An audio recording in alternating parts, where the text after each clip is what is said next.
Si Harako ay isang 39 na taong gulang na pasyenteng may kanser na namuhay ng labis na kalunos-lunos kaya talagang gusto na niyang mamatay.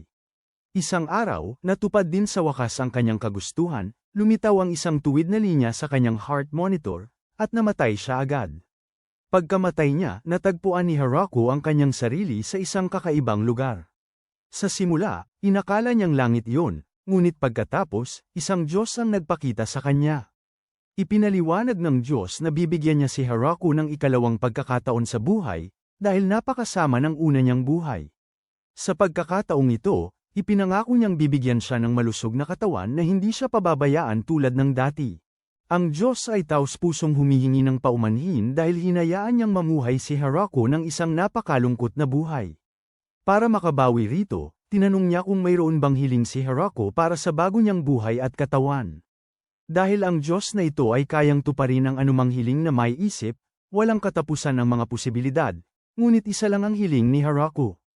Gusto niyang mamuhay sa susunod niyang buhay bilang isang magsasaka. Ang Diyos ay napakurap, nagulat sa ganoong kakaibang hiling, sa lahat ng posibleng kahilingan.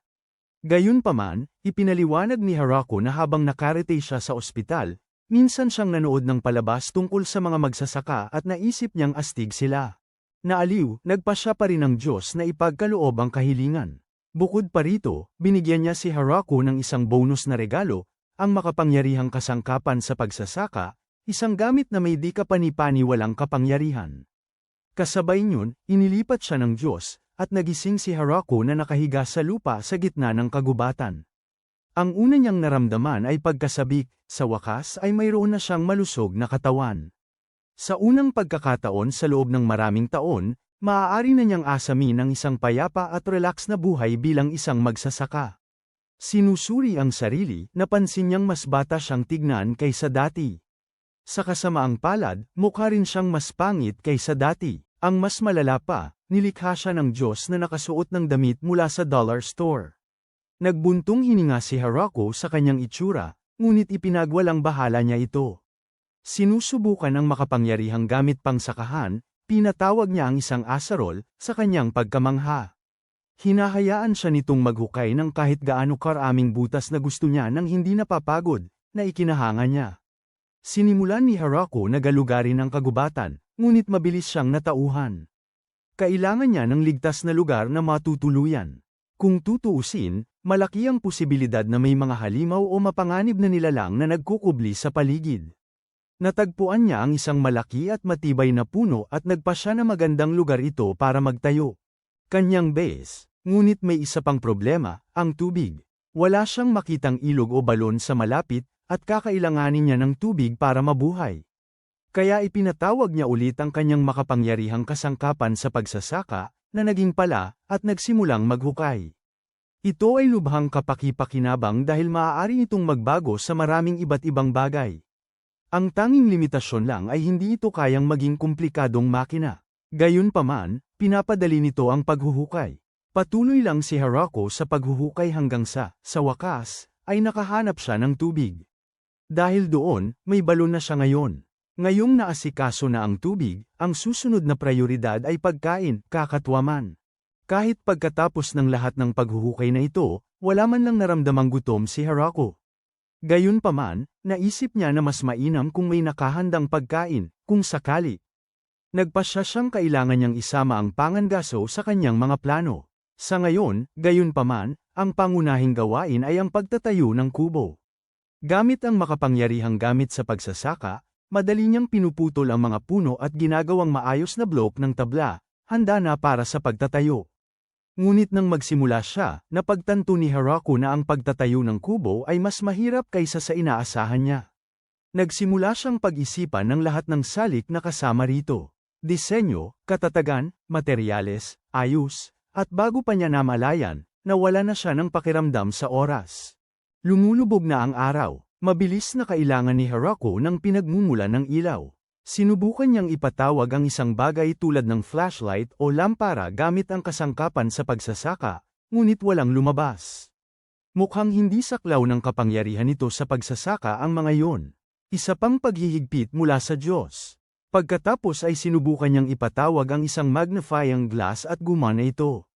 Ngunit mabilis niyang napagtanto na wala itong silbi sa gabi, kaya isinantabi niya ito. Nang gabing yun, hamukay si Harako ng maliit na butas sa isang puno at doon nagpalipas ng gabi. Mahirap matulog, kaya nilibang niya ang sarili sa paggawa ng mga kagamitang kahoy. Sa kanyang pagkagulat, mas naging maganda ang resulta kaysa sa inaasahan niya. Kinabukasan, nilinis niya ang lahat ng puno at palumpong sa kanyang lupa upang masimulan niya itong taniman. Nang malapit na siyang magsimula, isang halimaw na kuneho ang biglang sumugod sa kanya na may masamang intensyon. Isang mabilis na hataw mula sa makapangyarihang kasangkapan sa pagsasaka ang nagpatambo dito.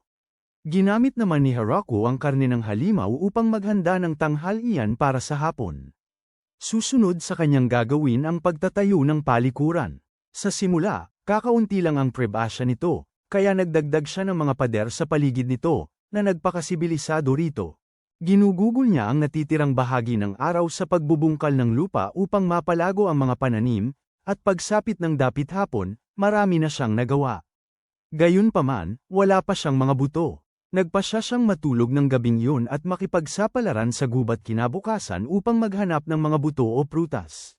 Nang siya ay magising, nagulat si Harako na makita na nagsimula ng sumibol ang mga halaman. Kahit na hindi siya nagtanim ng anumang buto, malinaw na ito ang kapangyarihan ng makapangyarihang kagamitan sa pagsasaka na gumagana. Upang protektahan ang mga pananim mula sa mga halimaw tulad ng halimaw kuneho, nagtayo siya ng bakod sa paligid ng lugar ng pagbubungkal. Dinidiligan ni Harako ang mga halaman araw-araw, at patuloy ang mabilis nilang paglaki. Hindi siya sigurado kung anong uri ng halaman yon, pero umaasa siyang makakain ito. Matapos ang ilang araw pa ng pagsisikap, matagumpay siyang nakapagtayo ng sarili niyang bahay troso. Sa kalagitnaan ng paggawa, napagod siya ng husto kaya hindi na niya maiaangat ang troso sa bubong, kaya naghukay siya ng kaunti sa lupa upang magkaroon ng mas mataas na espasyo. Kinabukasan, habang ginagawa ang karaniwan niyang gawain sa bukid, nakita ni Harako ang dalawang dambuhalang aso. Sa simula, mukha silang agresibo, pero palaibigan sila at nasa hindi magandang kalagayan. Sinalubong sila ni Harako sa kanyang lupa at pinakain ng ilan sa kanyang karne. Isa sa mga aso ay may malaking tiyan, kaya ipinapalagay ni Harako na buntis ito o sadyang malakas lang kumain. Ang pag-aalaga sa mga asong ito ay nagpapaalala sa kanya ng mga araw na dati nangangarap siyang magkaroon ng aso. Ngayon, seryoso niyang pinag-iisipan na panatilihin sila. Nagpakita ang asong buntis ng paghihirap sa mukha, na itinuring ni Harako bilang senyales na malapit na itong manganak. Dinala niya sila sa loob ng kanyang bahay troso at nagsimulang magplano para sa panganganak, ngunit hindi pa siya nakapanood ng mga dokumentaryo tungkol sa kalikasan, kaya wala siyang ideya kung paano ito haharapin. Nang gabing yun, iniwan ni Harako ang mga aso sa bahay na troso at natulog sa butas ng puno. Iniisip na mas gugustuhin ng mga aso ang kaunting prebasya habang nangganganak ng mga tuta. Kinabukasan, tiningnan niya ang mga ito at nalaman na matagumpay na naipanganak ang mga tuta. Nakakagulat silang ang cute. Inaasahan ni Harako na aalis ang mga aso kapag nanganak na sila, ngunit naging malapit sila sa kanyang tahanan at ayaw nang umalis. Nang mapagtanto ito, nagpasya si Harako na magtayo ng mas malaki at mas magandang bahay para sa sarili niya habang iniiwan ang bahay na troso para sa mga aso. Hindi nagtagal, handa ng anihin ang mga pananim at ang mga ito ay talagang kamatis. Tinikman ni Harako ang mga ito at kinumpirmang tiyak na kamatis nga ang mga ito. Tungkol naman sa mga aso, binigyan niya ang mga ito ng pangalan. Ang lalaki ay si Kuro at ang babae ay si Yuki.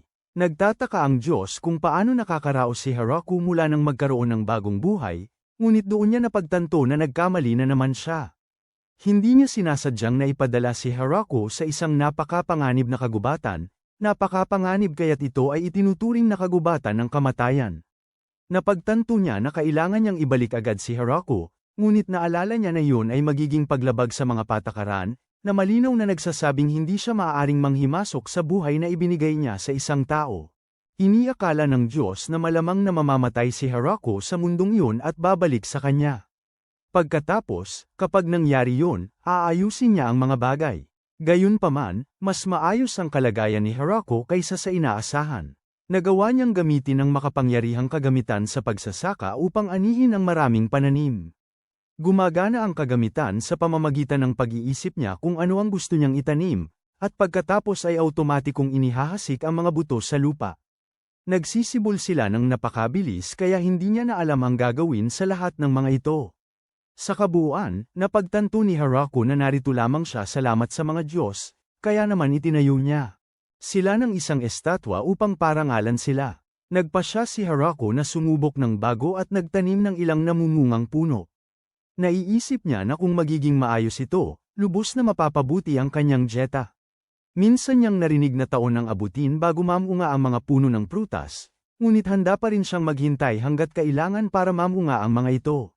Sa kabila nito, talagang sinamahan ni Nakuro at Yuki si Harako sa panahong narito siya. Kung wala sila, marahil ay labis siyang malulungkot. Napansin niya na may sungay sila sa kanilang ulo, ngunit hindi niya ito masyadong pinag-iisipan, dahil ito ay isang bagong mundo at ang mga aso rito ay maaaring may sungay. Malaki rin ang naitulong nila. Madalas siyang gabayan sa kagubatan hanggang sa matuklasan niya ang isang ilog, na gagamitin niya na ngayong pangunahing pinagmumulan ng tubig. Para naman sa transportasyon, ginawa niyang kariton ng kanyang makapangyarihang kasangkapan sa pagsasaka, na nagpapahintulot sa kanya na magdala ng mga bagay ng kasing bilis ng gusto niya nang hindi napapagod. Ngunit medyo bako-bako ang mga daan, kaya alam niyang kailangan niya itong ayusin sa kalaunan. Hindi nagtagal at nagsimulang lumapit ang taglamig, at naisip ni Harako na kailangan na niyang magsimulang maghanda para dito. Sinubukan niyang gamitin ang balat mula sa mga halimaw na kuneho, ngunit ang mga ito ay talagang mabaho. Kaya naman, ang tanging magagawa niya ay magsindi ng apoy at manatili sa loob ng kanyang kubo. Pagkatapos, isang araw, nagkataon siyang nakakita ng isang gagamba na kayang gamitin ang kanyang sapot para gumawa ng magandang tela at maging damit. Naisip ni Harako na magiging kapaki-pakinabang ang gagamba kaya idinagdag niya ito sa grupo, na pinangalanan niya itong Zabuten. Nakagawa si Zabuten ng isang magandang jacket para kay Harako, na magagamit niya sa panahon ng at gumawa rin ng maraming iba pang magagandang bagay na pwedeng gamitin ni Harako sa paligid ng bahay.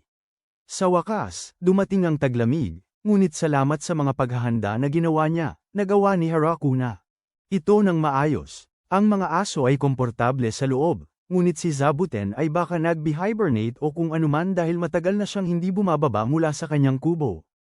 Mukhang maayos naman ang lahat sa ngayon, ngunit may isang malaking problema.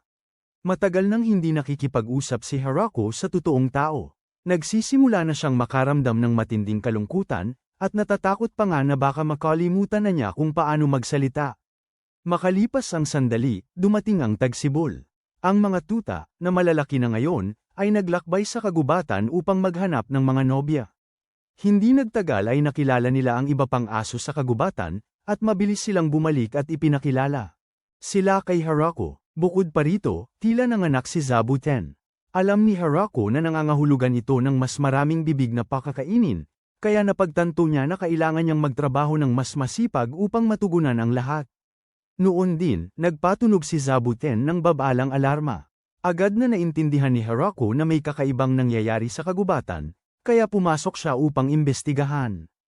Habang naglalakbay, nakita niya ang isang batang babae na nakayupyup sa tabi ng isang puno. Sa sandaling makita siya nito, sumigaw ito para humingi ng tulong. Nilapitan siya ni Harako para magtanong kung ano ang nangyayari, ngunit pagkalapit niya, hinawakan siya nito. Siyang inaatake. Ngayon, ang ganitong sitwasyon ay talagang tipo ni Harako, kaya medyo namumula siya. Pagkatapos, nagbabago ang hitsura ng babae. Nagiging maganda ang kanyang pananamit, at parang mas matanda siya. Pero, agad na umatake ang mga aso ni Harako sa kanya, na nakikita siyang banta. Siya ay nagreaksyon na defensibo, pero agad na pinigil ni Harako ang mga aso para tumigil. Pagkatapos, ipinaliwanag ng babae kay Harako na kinakailangan niyang kagatin siya dahil ito lang ang paraan para makabawi siya ng lakas. Sabi din niya na inatake siya dahil akala niya makakaya niya labanan ang isa sa mga aso. Nang makita ito, napagtanto ni Harako na hindi siya mapanganib at inalok pa siyang uminom pa. Pagkatapos nito, dinala niya ito sa kanyang bukid. Nagulat siya nang makita ang lahat ng pananim dahil wala pa siyang nakitang tulad ng mga ito noon. Kumagat siya ng kamatis at tunay na humanga sa lasa. Ang nalalabing bahagi ng araw ay ginugol sa pagsasaya at pagpapalakas ng samahan. Para kay Harako, Ito ang unang pagkakataon sa mahabang panahon na nakaranas siya ng pakikisalamuha sa tao, kaya labis niyang nasiyahan ang paggugol ng oras kasama siya. Sa pagtatapos ng araw, ipinakilala niya ang sarili bilang si Lucy, isang vampira. Ipinaliwanag niya na pumunta siya sa kagubatan upang magsaliksik ng mga halamang gamot, ngunit nagkaroon siya ng alitan sa ilang maharlika na sumusubok na kawin ang kanyang pananaliksik. Kailangan niya ng ligtas na pagtataguan, at ang kagubatan ang pinakamagandang opsyon.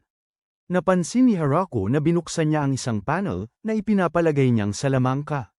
Malinaw, mayroon ngang salamangka sa mundong ito. Habang iniisip ang lahat ng ito, nakatitig si Harako kay Lucy at napagtanto niyang baka hindi na siya makatagpo ng isang natatanging babae na tulad niya. Agad siyang nag-propose kay Lucy na hinihiling na manatili ito sa kanya habang buhay. Ipinaliwanag niya na ang dahilan kung bakit niya itinayo ang kanyang kuta rito ay upang makapamuhay siya ng mag-isa at payapa, malayo sa iba. Namula si Lucy sa biglaang panukalang ito, ngunit matapos itong pag-isipan ng sandali, pumayag siya dahil wala naman talaga siyang ibang mapupuntahan. Kinabukasan, lumabas silang dalawa mula sa kubo matapos ang isang gabing puno ng pangyayari. Tinanong ni Lu kung ano ang gagawin nila ngayong araw. Sinabi ni Harako na plano niyang tingnan ang mga puno ng prutas upang makita kung paano ang paglaki ng mga ito. Sinabi ni Lu na sasama siya, ngunit gusto niya munang mag-ayos ng sarili. Pagkatapos ng lahat ng iyon, umupo silang dalawa at nagsimulang mag-usap, ngunit noon tumunog si Zabaitan. Ang alarma, alam na ni Harako kung ano ang ibig sabihin yun, kaya siya at si Lu ay pumasok sa kagubatan upang tingnan kung ano ang nangyayari. Dumating si Harako at nakita ang isang eksena na lubhang pamilyar sa kanya. Isang kaakit-akit na babae na nakatali sa puno. Hindi nakikita si Harako, sumigaw siya, humihingi ng tulong. Kinaligan siya ni Harako, at pagkatapos niyang gawin yun, ginamit ng babae ang kanyang mahika upang magpaganda. Samantala, tahimik na sinubukan ni Lu na tumakas, ngunit pinigilan siya ng babae, pinapupunta siya sa kanya kaagad. Mukhang magkakilala sila. Dinala siya pabalik ng dalawa sa kubo, kung saan naintindihan ni Harako na pareho sila ni Lu ng sitwasyon, parehong tumatakas mula sa mga maharlika. Nagpakilala siya bilang si Tia, isang anghel, at tinanong si Lu kung sino ang kasama nitong lalaki. Namula si Lu habang sinasabing asawa niya ito. Namula rin si Harako, karamihan ay dahil ito ang unang pagkakataon na tinawag niya itong nagulat talaga si Tia nang marinig yun. Bukod doon, tinanong ni Harako si Tia kung bakit sinusubaybayan ng isang anghel na tulad niya si Lu. Ipinaliwanag ni Tia na, una sa lahat, mas mandirigma ang mga anghel kaysa purong banal na nilalang. Bukod pa rito, may malaking pabuya na ipinataw kay Lu dahil sa lahat ng pinsalang dulot niya nang siya ay magdulot ng kaguluhan. Dati, ginugugol ni Lu ang lahat ng kanyang oras sa pagsasaliksik ng kakaibang gamot at pinaghalong sangkap, at pagkatapos, sa sandaling may gamulo sa kanya, sisimulan niyang sirain ang mga bagay. Labis na ikinagalit iyon ng mga maharlika kaya naglagay sila ng pabuya para sa kanyang pagdakip. Nang marinig ang lahat ng ito, inamin ni Lu na marahil ay samobra siya noon. Ngunit nagulat siya nang marinig na alam pala ni Tia ito, dahil hindi si Lu ang uri ng tao na nagpapakita ng anumang senyales ng kahinaan. Ipinaliwanag ni Lu na ito ay dahil naintindihan niya mismo kung gaano siya kainan nang harapin niya ang mga aso ni Harako. Bukod doon, masigla niyang tinanong si Tia kung gusto nitong sumama sa kanila na mamuhay sa kagubatan. Nag-alinlangan si Tia sa loob ng ilang segundo ngunit sa huli ay pumayag. Bukod doon, ipinasyal ni Lu si Tia sa buong sakahan at ipinakilala pa siya kay Zabudan. Ngunit tila hindi siya mahilig sa mga gagamba. Tutulong din si Tia sa ilang gawain sa sakahan. Kaya pagkatapos ng mahabang araw ng pag-aani ng mga pananim, siya ay pagod na pagod. Ngunit ginamit ni Tia at Lu ang kanilang mahika upang linisin ang kanilang sarili kaagad, na siyang dahilan para ninais ni Harako na sana ay kaya rin niyang talagang gawin yon. Pumasok sila, at pinatikim ni Harako kay Tia ang strawberry na ani niya noong araw na yon. Napakasarap para kay Tia nito at idinagdag niya na mas masarap sa pakiramdam ang trabaho sa pagsasaka kaysa sa inaasahan niya. Kung gayon, nagpasya si Tia na manatili dito kasama nila. Sa mga sumunod na araw, nagsimula siyang tulungan sila sa mga aktibidad sa pagsasaka. Sabi ni Tia gusto niyang magtanim pa sila ng mas maraming strawberry, ngunit sinabi ni Haraku sa kanya na hindi ito posible dahil wala silang kakayahan sa pagsasaka o sapat na tao upang anihin ang mga ito bukod pa sa kanilang ibang pananim. Nagpasya si Tia na kumuha sila ng karagdagang tulong sa bukid, ngunit hindi iniisip ni Haraku na magiging maganda yon. Ang kanyang dahilan ay kung masyado silang magtanim, hindi nila kakainin ang lahat ng kanilang inani. Habang sila'y naglalakad, nakasalubong ni Haraku ang marami pang apo ng aso ni Kiro at Yuki. Mga apo ng aso dahil ang kanilang sariling mga tuta ay nagkaroon din ng sarili nilang mga tuta. Dumami rin ang mga anak ni Zabaitan, ngunit kalahati sa kanila ang nagpasyang lisanin ang kagubatan upang maghanap ng mas mabuting buhay, habang ang kalahati naman ay nanatili. Nagsalita naman si Tia, sinasabing may sarili siyang paglalakbay na sisimulan, ngunit nangako na babalik siya sa lalong madaling panahon. Sa simula, nag-aalala si Haraku na baka iwanan siya, tulad ng ginawa ng mga anak ni Zabaitan, ngunit pinapakalma siya nito na huwag mag-alala, sinasabing babalik siya agad. Pagkalipas ng ilang araw, bumalik si Tia, tulad ng ipinangako niya, ngunit sa pagkakataong ito ay may kasama siyang ilang babaeng diwata. Ang namumuno ay nagpakilala bilang si Lee, at lahat sila ay may magkakatulad na pangalan dahil magkakamag-anak sila. Ipinaliwanag ni Lee na pumunta sila rito dahil iminungkahi ni Tia na pumunta sila at manatili kay Haraku, kaya nagtanong sila kung maaari silang manirahan dito kasama sila. Ikinwento ni Tia na ang mga duwende ay mayroong napakalungkot na pinagmulan. Dati silang nakatira sa isang nayon na malayo sa hilaga, ngunit ang kanilang nayon ay nilipol, at ang kanilang lahi ay nangalit. Simula noon, naghahanap sila ng lugar kung saan sila makapaninirahan at matatawag na tahanan. Kung walang lugar na mapaninirahan, hindi nila mapaparami ang kanilang lahi at maaaring sa huli ay maubos. Dahil dito, lahat sila ay nagmamakaawa kay Haraku na payagan silang manatili sa kanya. Pinag-isipan nito ni Haraku sandali at pagkatapos ay sinabi sa kanila na marami ng iba't ibang uri ng nilalang ang nakatira dito, kaya hanggat nangangako silang makikisama sa lahat. Ayos lang, sumang-ayon ang mga duwende, ngunit nagtataka kung sino ang ibang mga uri. Ipinakita ni Lu sa kanila si Zabutin, ang gagamba, at lahat ng mga duwende ay nahimatay sa takot.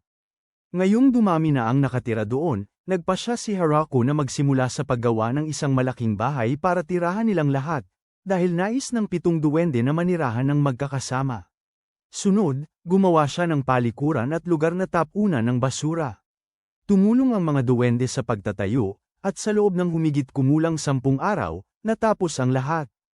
Habang nakikita ni Haraku silang lahat na nakaupo sa kainan na may ngiti sa kanilang mga mukha, sinabi niya na siya talagang umaasa na ang lugar na ito ay magiging isang espasyong komportable at ligtas para sa lahat.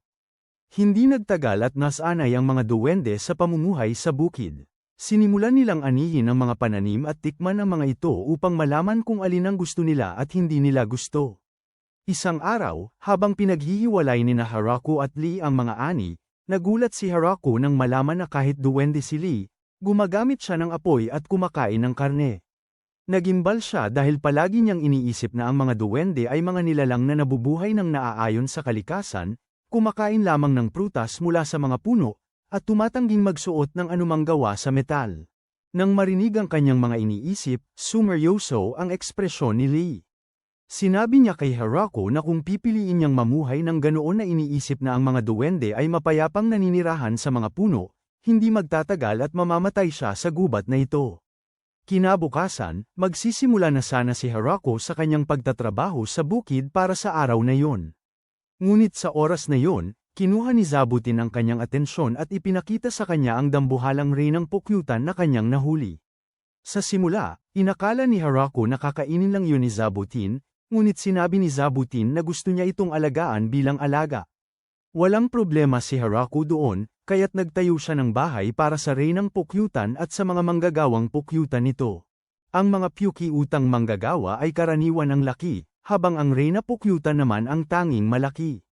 Pagkatapos niyan, mas marami sa kanyang oras ang ginugol ni Haraku sa paghuhukay ng espasyo para sa imbakan ng tubig, ngunit ang pangunahing problema niya ay ang pagdadala ng tubig sa imbakan. Doon ibinigay ni Lee sa kanya ang ideya na magtayo ng tubo na umaabot mula sa ilog hanggang sa espasyo ng imbakan. Kaya sa ideyang yun, nagsimulang magtulungan ang lahat sa malawakang paggawa, at pagkaraan ng ilang sandali, Ang tubo na patungo sa imbakan ay matagumpay nang naitayo at naikonekta habang nakikitang umaagos na ang tubig. May ilang isda na naanod, kaya inihaw sila ni Hirako at nagdesisyon siyang gawin itong tanghalian nila. Nakita ni Tia at Lu ang isdang ginagamit ni Hirako at kinilala nilang ito ay isang napakamabangis na uri mula sa kagubatan ng kamatayan, kaya nagtataka sila kung ligtas ba itong kainin. Inalok sila ni Hirako na kumain, ngunit tumanggi sila, sinasabing siya ang unang tumikim. Mayroong kailangang maging pasubak, at tiyak na hindi sila yon. Tinikman ni Hirako ang isda at sinabing masarap ito. Pagkatapos nyon, tumikim sina Tia at Lu at sumang-ayon kay Hirako, sinabing masarap ito. Nagustuhan ng lahat ang isda, kaya inihanda niya ang lahat ng isda na mayroon siya at ginamit ito para sa kanilang pagkain. Nakahuli ang lahat ng sobra-sobra sa kanilang makakain ng sabay-sabay, kaya inasna na lang nila ang natira at itinago sa kanilang bodega. Kasunod nito, ngayong mayroon na silang imbakan ng tubig, nagpasya si Hirako na gumawa ng palayan kung saan sila makakaani ng palay. Sinimulan niya ito sa pamamagitan ng paghuhukay ng isang pangkaraniwang taniman, pagkatapos ay pinuno niya ng tubig ang parehong taniman. Pagkatapos ay humingi siya ng tulong sa mga duwende upang itanim ang bawat punla ng palay. Hindi nagtagal, ang palayan ay ganap ng lumago at handa na para anihin. Lumaki ito ng mas mabilis kaysa sa inaasahan ni Hirako. Pagkatapos nito, inaani nila ang palay gamit ang kanilang karit at itinatago ang mga tangkay sa bahay. Ngunit hindi pa ito ang katapusan. Ginugol ni Hirako ang sumunod na oras sa paggik ng palay hanggang sa maging pinong butil ng bigas.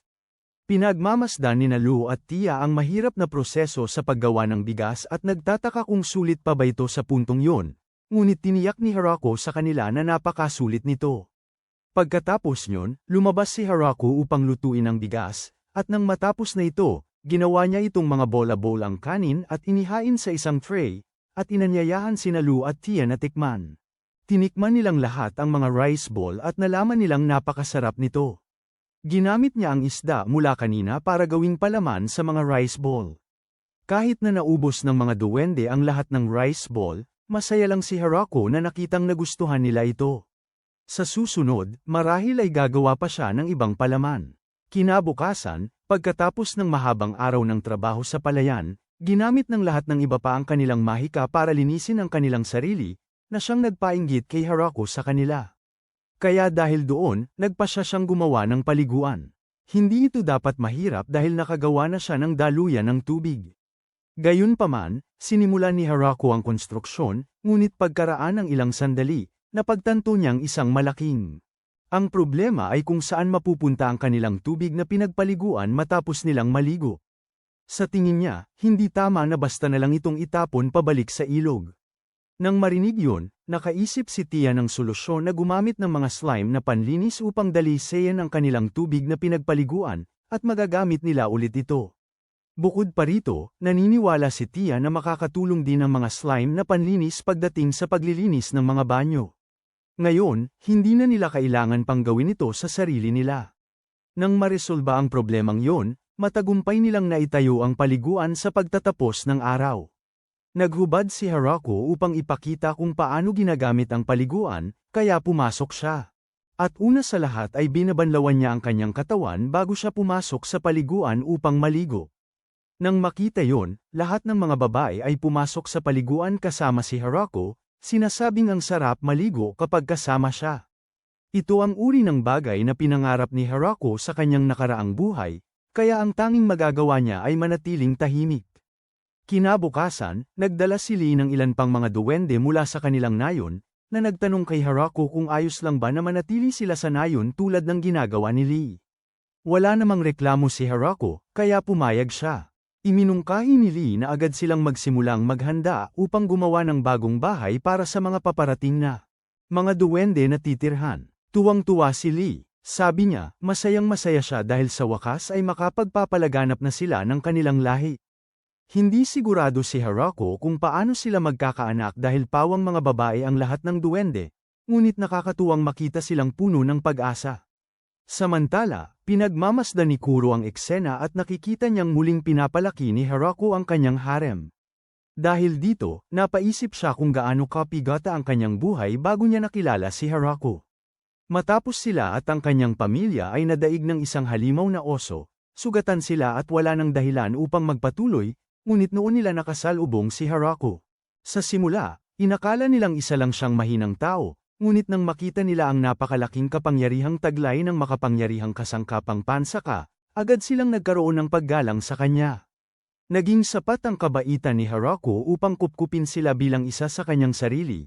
Kaya labis ang pasasalamat ni Kuro, ngunit ang hindi niya alam ay ang kanilang lahi ay kakilakilabot na halimaw na kilala bilang Inferno Wolves, ngunit wala silang intensyon na saktan siya, kaya pakiramdam nila ay magiging maayos ang lahat. Makalipas ang ilang araw, ang kanilang bago at pinagandang bahay ay tapos na dahil kailangan nilang gawin ito para sa mga bagong residenteng duwende. Ang bahay ay isang dambuhalang mansyon, kung saan ang silid ni Haraku ang pinakamaganda dahil siya ang nagtatag ng kanilang nayon. Binigyan ng mga babae si Haraku ng tour sa bahay at lubos siyang natutuwa sa bawat bahagi nito. May kanya-kanya ring silid ang mga babae at natutuwa si Haraku na makitang masaya sila sa naging takbo ng mga bagay. Pagkatapos, napansin niya ang isang silid na may kandado sa pinto, kaya nagtaka siya kung ano ang nandoon. Binuksan niya ito at nakita ang dalawang kama na pinagsama. Napagtanto kung para saan yon, dahan-daang isinara ni Haraku ang pinto, sinasabing magkukunwari siyang hindi niya nakita yon. Matapos ang tour, sinabi ni Lee kay Haraku na kung sa tingin niya ay may bahagi ng bahay na hindi ayon sa kanyang kagustuhan, sabihin lang niya sa kanya at siya na ang mag-aayos nito. Kaya bilang huling dagdag sa bahay, naglagay siya ng dalawang estatwa ng mga aso sa harap ng bahay para sa estetikong epekto. Kinabukasan, balak ni Haraku na gumawa ng curry, kaya pumunta siya sa farm kasama sina Tia at Lu upang pumili ng ilang sariwang sangkap para dito. Ngunit pagkatapos niyang pumili ng mga sangkap, nalaman niyang iniwan siya ng mga ito dahil para sa kanila, medyo nakakainip ang paggawa ng curry mula sa simula. Ngayon ay naiwan si Haraku na maghanda ng lahat ng curry ng mag-isa, ngunit sumama sa kanya si Lee pagkatapos ng ilang sandali. Sinabing gusto niya siyang tulungan. Kaya naman, sinimulan na nila ang proseso ng paggawa ng curry, mula sa pagpapainit ng mantika hanggang sa pagpiprito ng baka. Ngayon, ang tanging natitira na lang ay takpan nila ang kaldero at hayaan itong kumulo ng mahina hanggang sa maluto. Ngunit doon niya napagtanto na nakalimutan niyang gumawa ng naan wraps para sa curry. Alam niyang matagal gawin ang naan kaya naisip niyang kanin na lang ang gawin, ngunit nagbago ang isip niya at nagpasya ulit siyang gumawa ng naan dahil matagal na siyang hindi nakakain ito at nagke-crave na siya. Kahit na ang ibig sabihin yun ay kailangan niya itong ihanda para sa lahat, kasama na ang lahat ng mga duwende. Gayunpaman, alam niyang papalubog na ang araw kaya agad siyang kumilos dahil wala siyang panahong sayangin. Halos luto na ang curry, kaya naamoy na ni Tia at Lu ang nakakaakit na amoy mula doon at nagtataka kung yun ba ang curry na pinagmamayabang ni Haraku kanina. Ngayon ay oras na ng hapunan sa paglubog ng araw, kaya habang tinitikman nila ang curry at naan, inaamin nilang masarap talaga ito at pinupuri si Haraku, na sinasabing may tunay siyang talento sa pagluluto. Masaya lang si Haraku na makita na talagang nasisiyahan sila sa luto niya. Unti-unting lumalapit muli ang taglamig, kaya nagsisimula ng maghanda si Haraku at ang iba pa. Para sa taglamig sa pamamagitan ng pagpreserba ng kanilang karne at pagtatago ng kanilang mga gulay.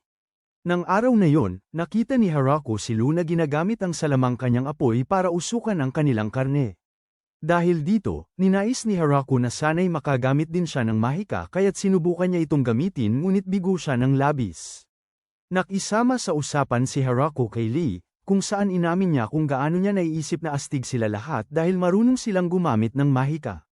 Habang siya ay nagtatrabaho lang sa bukid at nagluluto, gayunpaman, sinabi ni Lee sa kanya na siya ang pinakakahanga-hanga sa kanilang lahat dahil nagawa niyang makaligtas sa kagubatan hanggang sa puntong ito ng mag-isa. Hindi ito kayang gawin ng kahit sino lang. Nang marinig ito, gama ng kaunti ang pakiramdam ni Haraku, at napagtanto niyang mahalaga rin siya sa kanila. Hindi nagtagal, dumating ang taglamig at nagsimulang magpatong-patong ang nyebe sa labas. Dahil dito, ginugugol ng grupo ang halos lahat ng oras nila sa loob ng bahay. Para magpalipas ng oras, nagpasya si Haraku na gumawa ng ilang board games tulad ng chess, mahjong, at reversi. Matapos niyang ipaliwanag ang mga patakaran ng reversi, agad na nakita ni Lu na ito ay isang medyo simpleng laro, ngunit mabilis siyang sinabihan ni Tia na mukha lang itong simple dahil sa istruktura ng laro. At nasa aktwal na laro, ang mga estratehiya ang tunay na pinakamahalaga. Dahil dyan, biglang uminit ang sitwasyon ng harmony ni Lucy Tia sa isang laro agad-agad. Samantala, sa isa pang silid, ang kapaligiran ay ganap na kabaligtaran. Kalmado ang lahat habang tahimik na naglalaro si Lee at isa sa mga duwende ng sarili nilang reversi. Saka naman, pumasok si Kuro at casual na binigyan si Lee ng payo sa galaw na dapat niyang gawin. Nang makita ito, nagulat si Harako na alam pala ni Kuro ang mga patakaran ng laro, na hindi niya kailanman inasahan. Ngunit pagkaraan ng ilang sandali, nagsimula ng magsawa sa mga board game, kaya nag-assemble si Harako ng bowling set para maiba naman. Ipinamalas niya ang kanyang husay sa bowling, ngunit dahil medyo kalaw-angin na siya, 2 pinang hindi niya nataman. Gayunpaman, hindi tiyak ni Harako kung dahil ba sa pagiging simple ng mga laro o sa bagong karanasan lang ito, pero bawat larong ipinakilala niya sa kanila ay naging patok na patok, at ganoon na nga, magkasamang nila ng grupo ang kanilang buong taglamig sa loob, naglalaro araw-araw. Ngunit ang mga araw ng taglamig na iyon ay hindi nagtagal, dahil bago pa nila namalayan, mabilis na dumating ang tagsibol. Isang umaga, lumabas si Harako at ang mga babae, nagpaplanong pag-usapan ang kanilang gagawin sa araw na iyon. Ngunit bigla na lang nagpatunog ng alarma si Zabutin. Nagmamadali silang lahat patungo sa direksyon ng alarma at namataan ang isang malaking wyvern na lumilipad ng diretso patungo sa kanila. Nang makita ang wyvern na sumasalakay, mabilis na nagtungo si Lee at ang iba pang mga duwende sa sakahan upang subukang mabawasan ang pinsalang idinudulot. Sa sandaling yun, tuluyan ang napipisi na Tia at Leo dahil hindi nila alam ang gagawin. Nagdududa sila kung sapat ang kanilang lakas upang malusutan ang panangga ng wyvern. Samantala, nakatayo si Harako roon, desperadong sinusubukang mag-isip ng desisyon. Ang una niyang naisip ay marahil ay tumakas sila, ngunit mabilis niyang napagtanto na hindi iyon gagana dahil madaling masusundan sila ng wyvern mula sa himpapawid. Alam ni Harako na may kailangan siyang gawin, at kailangan niya itong gawin ngayon, kundi parehong masisira ang nayon at ang mga pananim. Ang pagprotekta sa lahat ang tanging nasa isip niya sa puntong ito. Kaya nilabas niya ang kanyang napakalakas na gamit pang sakahan, at sa harap mismo ng kanilang mga mata, ito ay naging isang astig na sibat. Nang walang pag-aalinlangan, ibinato ni Harako ang sibat diretso sa wyvern. Sa pagkamangha ng lahat, ang sibat ay sapat na malakas upang tuluyang mapawalang bisa ang wyverns. Harang at pabagsakin ito sa isang hampas. Natigilan sina Leo at Tia, hindi sila makapaniwala sa kanilang nasaksihan. Wala silang ideya na si Harako ay nagtataglay ng ganoong kapangyarihan. Matapos matalo ang wyvern, nagawa ng lahat na apulahin ang mga sunog sa mga taniman. Nagkaroon ng kaunting pinsala sa mga pananim, ngunit sa kabutihang palad, ito ay minimal lamang. Pagkatapos nito, ang grupo ay nagtungo sa kagubatan upang tingnan ang bangkay ng wyvern. Ang unang pumasok sa isip ni Harako habang tinitingnan niya ito ay kung maaari ba nila itong kainin. Sa mundong ito, ang karne ng wyvern ay talagang isang kilalang delikadesa, kaya't hindi na nag-aksaya ng oras si Harako sa ito para gamitin at naghanda ng masarap na tanghalian para sa lahat. Palaging ipinapalagay ni Leo na ang karne ng wyvern ay matigas at mahirap nguyain, ngunit laking gulat niya, napakalambot nito. Habang kumakain, binalingan ni Leo si Tia at pinaalalahanan siya tungkol sa pagtama ng sibat ni Harako. Pagkatapos ay tinanong niya kung sa tingin ni Tia ay kaya niyang harangan ang ganoong uri ng atake kung ito ay itinutok sa kanya. Mabilis na umiling si Tia at umamin na wala siyang kakayahan.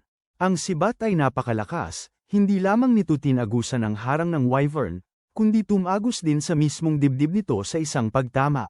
Samantala, sa kaharian ng mga demonyo, si Bizzle, isa sa 4 na dakilang general, ay nagpupulong kasama ang kanyang kapwa-general, sina Randan at Grat. Sinasabi niya sa kanila ang tungkol sa isang wyvern na napabagsak sa isang bugso lamang. Gulat na gulat sina Randan at Grat, hindi makapaniwala na may ganoong kalakas na kapangyarihan sa mundo. Si Randan, gayunpaman, ay walang interes na subukan ito. Lubos siyang naniniwala na imposibleng mahawakan nila ang ganoong klaseng kapangyarihan at ang pagsubok na lumaban dito ay ikamamatay lamang nila. Nang walang pag-aatubili, tumayo si Randan, inihayag ang kanyang pagbibitiw sa tungkulin, at lumabas ng pulong. Balik sa kagubatan. Naiisip pa rin ang kinain nila noong isang araw, na pagtanto niyang may isang bagay na kulang alak. Ang plano niya para sa araw na ito ay simulan ang paggawa nito. Nangolekta siya ng maraming ubas at inilagay ang mga ito sa isang malaking balde. Pinatapak ang mga babae sa mga ito upang kuhanin ang katas. Sa pagtatapos ng araw, napunan nila ang 16 na barrels ng katas ng ubas. Ngayon, ang natitira na lang ay hayaan itong umalsa at hintayin itong maging alak. Samantala, sa banal na kaharian, ang Diyos na orihinal na nagdala kay Harako sa mundong ito. Pinagagalitan ng sarili niyang anak, ang Diyosa ng agrikultura. Sinisisi niya ito dahil nagkamali na naman siya, sa pagkakataong ito ay sa paghulog kay Harako sa kagubatan ng kamatayan. Sinusubukan ng Diyos na ipagtanggol ang sarili, iginigiit na nagpapakasaya lang doon si Harako at ayos na ayos lang, ngunit hindi ito pinaniniwalaan ng anak niya. Patuloy niya itong sinisermonan, idinadagdag na bukod pa sa lahat ng iyon. Siya pa mismo ang nagbigay kay Harako ng replika ng banal na sibat na grime. Nakakatakot ang itinuturo niya, kahit na ginagamit lang ito ni Harako para sa pagsasaka sa ngayon, dahil ang sibat na iyon ay kayang maubos ang lahat ng lakas buhay ni Harako at magdulot ng kagyat na katapusan sa kanyang buhay. Subalit, iginiit ng Diyos na maliit ang posibilidad na may mangyaring masama kay Harako, dahil binigyan niya ito ng katawan na may napakataas na kakayahang magpagaling. Sa ganoong uri ng katawan, magiging ayos lang si Harako. Kahit na marinig yun, hindi pa rin mawala sa isip ng Diyosa ng agrikultura ang katotohanan na nagkamali ang kanyang ama. Upang masiguro na matuto siya ng kanyang leksyon, pinarusahan niya ito sa pagpapatayo sa kanya sa sulok sa loob ng 300 taon, sinabihan siyang gamitin ang panahong yun sa pagmumuni-muni sa lahat ng kanyang nagawang mali. Kinabukasan mismo sa kagubatan, biglang nagbigay ng babala si Zob-Iden at sumugod pasulong. Kasunod ng senyal, natuklasan nilang may isa pang babae na pinigil sa puno. Mabilis siyang nakilala ni Lou. Lumabas na ang babae ay ang sarili niyang kapatid, si Flora. Dinala ni Harako si Flora pabalik sa bahay at doon ipinaliwanag niya ang sitwasyon. Malamang, may pabuya sa ulo ni Lou at pumunta si Flora sa kagubatan upang hanapin siya. Kapag kasal na si Lou kay Harako, teknikal na magiging hipag niya si Flora. Maayos siyang tinanggap ni Harako, naghain ng isa sa kanyang pinakamagandang putahe at sinabing malaya siyang manatili sa kanila hanggat gusto niya. Si Flora, tulad ni Lou, ay labis na mahilig sa pananaliksik. Makalipas ang ilang araw na pananatili niya sa kanila, umalis siya upang ihanda ang sarili niyang lugar ng pananaliksik. Humigit kumulang 1 buwan pagkaraan, bumalik si Flora, ngunit sa pagkakataong ito'y nabigla si Harako nang makita niyang hindi siya nag-iisa. May kasama siyang malaking grupo ng mga katulong, ang kanyang matatapat na tauhan. Ipinakilala ng pinuno ng mga katulong ang sarili niya bilang si Anne, yumukod ng magalang, at sinabi kay Harako na nais nilang lahat na manirahan dito kasama ng iba. Idinagdag din niya na malaya siyang gamitin sila sa paraang sa tingin niya ay angkop. Hindi lang yun, nagdala pa ang grupo ni Flora ng mga baka. Labis na natuwa si Harako sa karagdagang ito, dahil ngayon ay sa wakas makakagawa na sila ng mantikilya at keso. Nang makita ito, nagsimulang makaramdam si Tia ng kaunting pagiging naiwan, napagtanto na siya lamang ang wala pang kasamang sariling tauhan. Dahil gustong ayusin yun, pumasok siya sa kagubatan at kalaunan ay bumalik na may isang hukbo ng mga anghel at lizard men para kumpletuhin ito. May dala pa silang manok, na labis na ikinatuwa ni Harako, dahil ngayon ay makakakain na rin sila ng itlog. Mabilis na inorganisa ang mga tungkulin sa lumalaking nayon. Ang mga anghel ang inatasan sa seguridad, pananatilihing ligtas ang lahat mula sa mga banta sa kagubatan. Ang mga lalaking butiki ay itinalaga sa mabigat na gawain sa labas na nangangailangan ng puro lakas. Ang kanilang pinuno, si Daga, ay namumukod tangi salamat sa panyong itinali ni Harako sa kanyang braso. Kung hindi makilala ni Harako ang pagkakaiba ng sinuman sa kanila. Hindi nagtagal, nagdala rin si Lee ng mas marami pang duwende upang sumama sa kanila. Ngunit hindi maiwasang mapansin ni Harako na sa lahat ng duwendeng dinala niya, walang lalaki, pawang babae lamang. Nagtataka, tinanong niya si Lee tungkol dito. Ipinaliwanag ni Lee na hindi gaanong maraming lalaking duwende ang nakaligtas, ngunit ipinawalang bahala niya ito na parang walang problema, na sinasabing gagawa na lang sila ng mas marami sa bandang huli. Hindi na nagtanong pa tungkol sa kung paano nila planong gawin yon, binigyan na lang sila ng kumpas ng, okay, at hinayaan na lang yon. Dahil sa mabilis na pagdami ng mga residente, napagtanto ni Haraku na ang kanyang maliit na lugar ay lumago na ngayon at naging isang ganap na nayon. Nagpasya siyang pangalanan nitong nayon ng dakilang puno, at siya mismo ang magsisilbing alkalde. Nang gabing yun, nagdaos ang lahat ng malaking piging upang ipagdiwang ang okasyon, nagsasayaw ng sama-sama habang umaawit ng mga lumang kanta, tinatamasa ang kanilang bagong buhay bilang isang umuusbong na komunidad.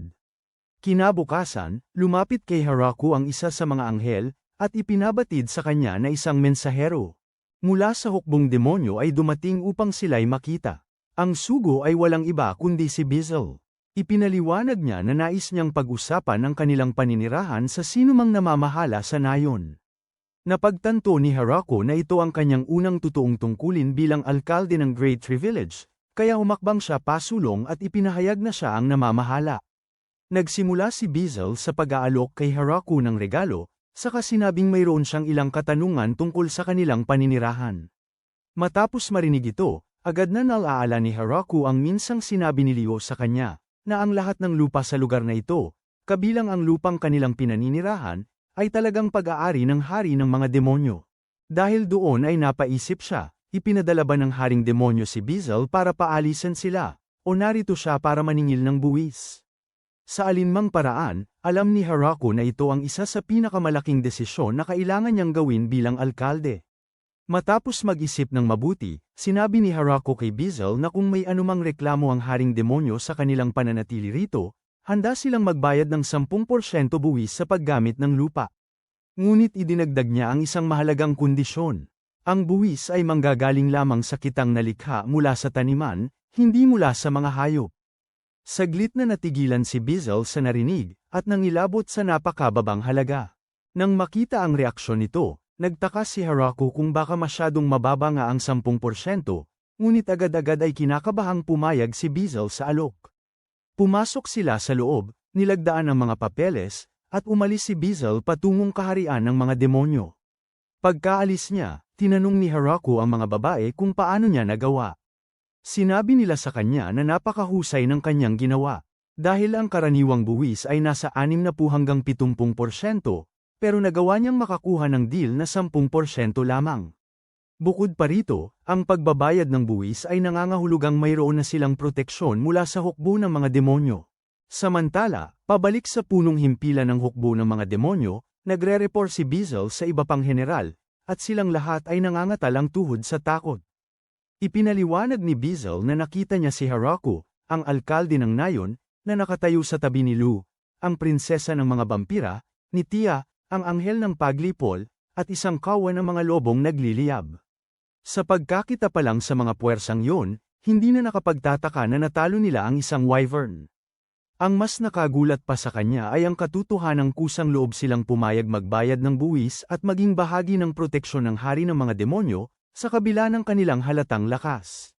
Kahit na napakababa ng buwis, alam ni Bizel na hindi siya maaaring tumanggi, mas mainam upang kumuha ng kaunti kaysa ipagsapalaran na maging kaaway sila ng kaharian ng mga demonyo. Nang marinig ito, muling tumayo si Randen at ipinahayag na agad siyang magbibitiw. Kinabukasan, bumisita si Dream, ang Panginoon ng mga dragon, sa Great Tree Village. Lumapit ang kanyang alagad at inihandog kay Haraku ang isang regalo, isang astig na espada. Tinatanggap ni Haraku ang regalo, ngunit tinanong kung bakit sila naglakbay ng napakalayo hanggang sa kanyang nayon. Ipinaliwanag ng alagad na ang tirahan ni Dream ay matatagpuan ng medyo mas malayo sa timog. Hindi sila eksaktong malapit na kapitbahay, ngunit sapat na malapit pa rin kaya inisip ni Dream na nararapat lamang upang dumaan at bumisita sa kanila. Pagkatapos ay nagpalit si Dream sa kanyang anyong tao at maayos na ipinakilala ang sarili. Inanyayahan siya ni Haraku at ng iba pa sa loob at binigyan ng alak, ngunit labis ang ininom ni Dream kaya siya ay nalasing ng husto, malakas na idineklara na mananatili siya roon habang buhay at hindi na babalik sa kanyang lungga. Mabilis siyang sinabihan ng kanyang alipin na hindi iyon magandang ideya, dahil ang manatili roon ng permanente ay marahil magiging perwisyo lamang siya para sa lahat. Napagtanto ang katotohanan sa mga salitang iyon, medyo nahimasmasan si Dream, Pagkatapos ay lumipad pabalik sa kanyang tahanan sa katapusan ng gabi. Kinabukasan, pinagnilayan ni Harako ang pagbisita ni Dream.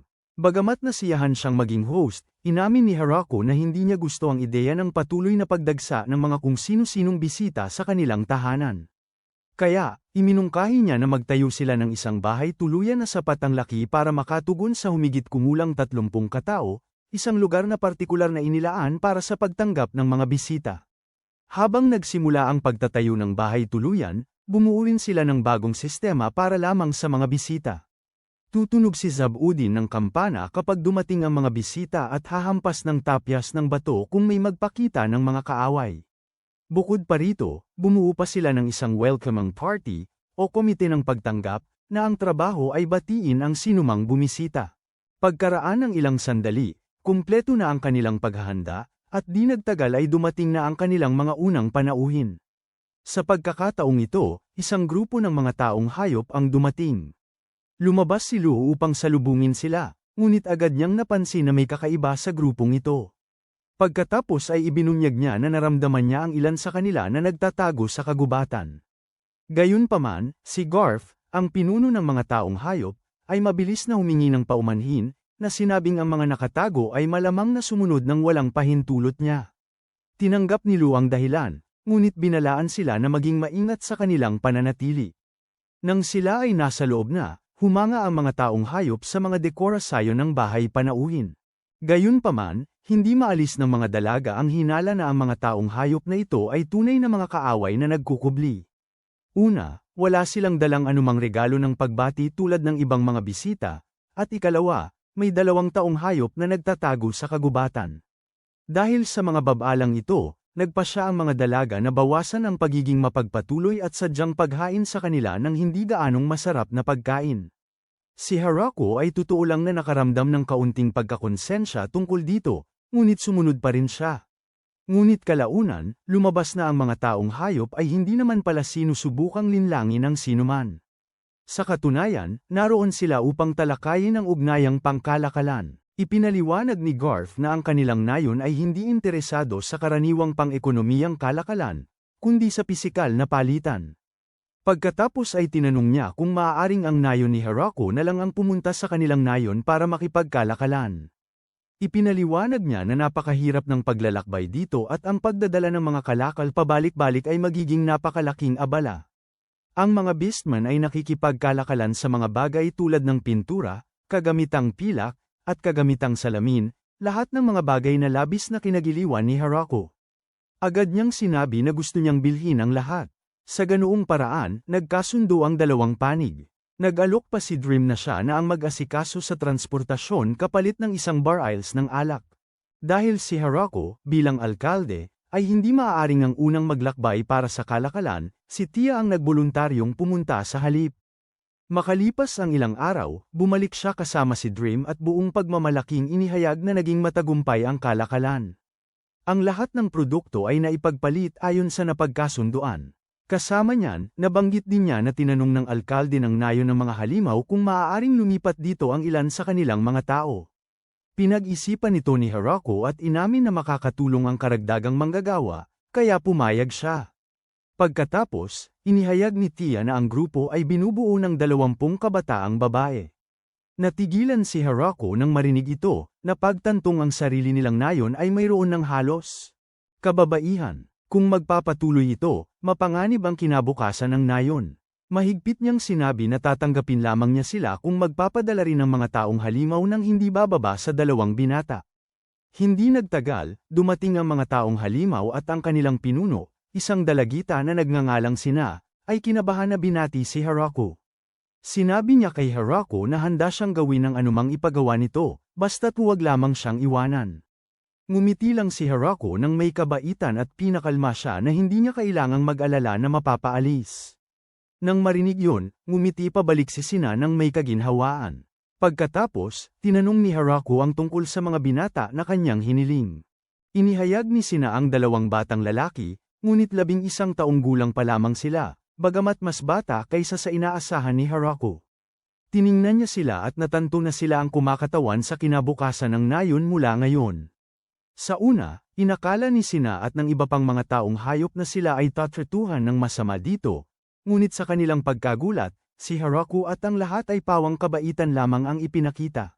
Dahil doon, talaga namang nasisiyahan sila sa kanilang pananatili, bagamat mangangailangan pa rin ng ilang panahon para masanay sila sa pamumuhay sa gitna ng napakaraming iba't ibang uri ng nilalang. Isang araw, habang pinanunood ni Haraku ang mga batang taong hayop na naglalaro, biglang yumanig ang lupa na may isang malakas na lindol. Mabilis na bumaba ang isang anghel at ipinaalam sa kanya na ang pagyanig ay sanhi ng isang oso at isang ulupong na naglalabanan ng matindi hindi kalayuan sa nayon. Nag-iisip ang anghel kung dapat ba silang makialam o manood na lamang, habang si Haraku naman ay abala sa pag-iisip kung masarap kainin ang mga nilalang. Pagkatapos ay pinalipad ng anghel si Haraku sa kagubatan kung saan nangyayari ang labanan. Habang ibinababa sila palapit sa labanan, si Haraku ay nagpakawala ng isang atake gamit ang kanyang sibat at agad na patumba ang dalawang hayop.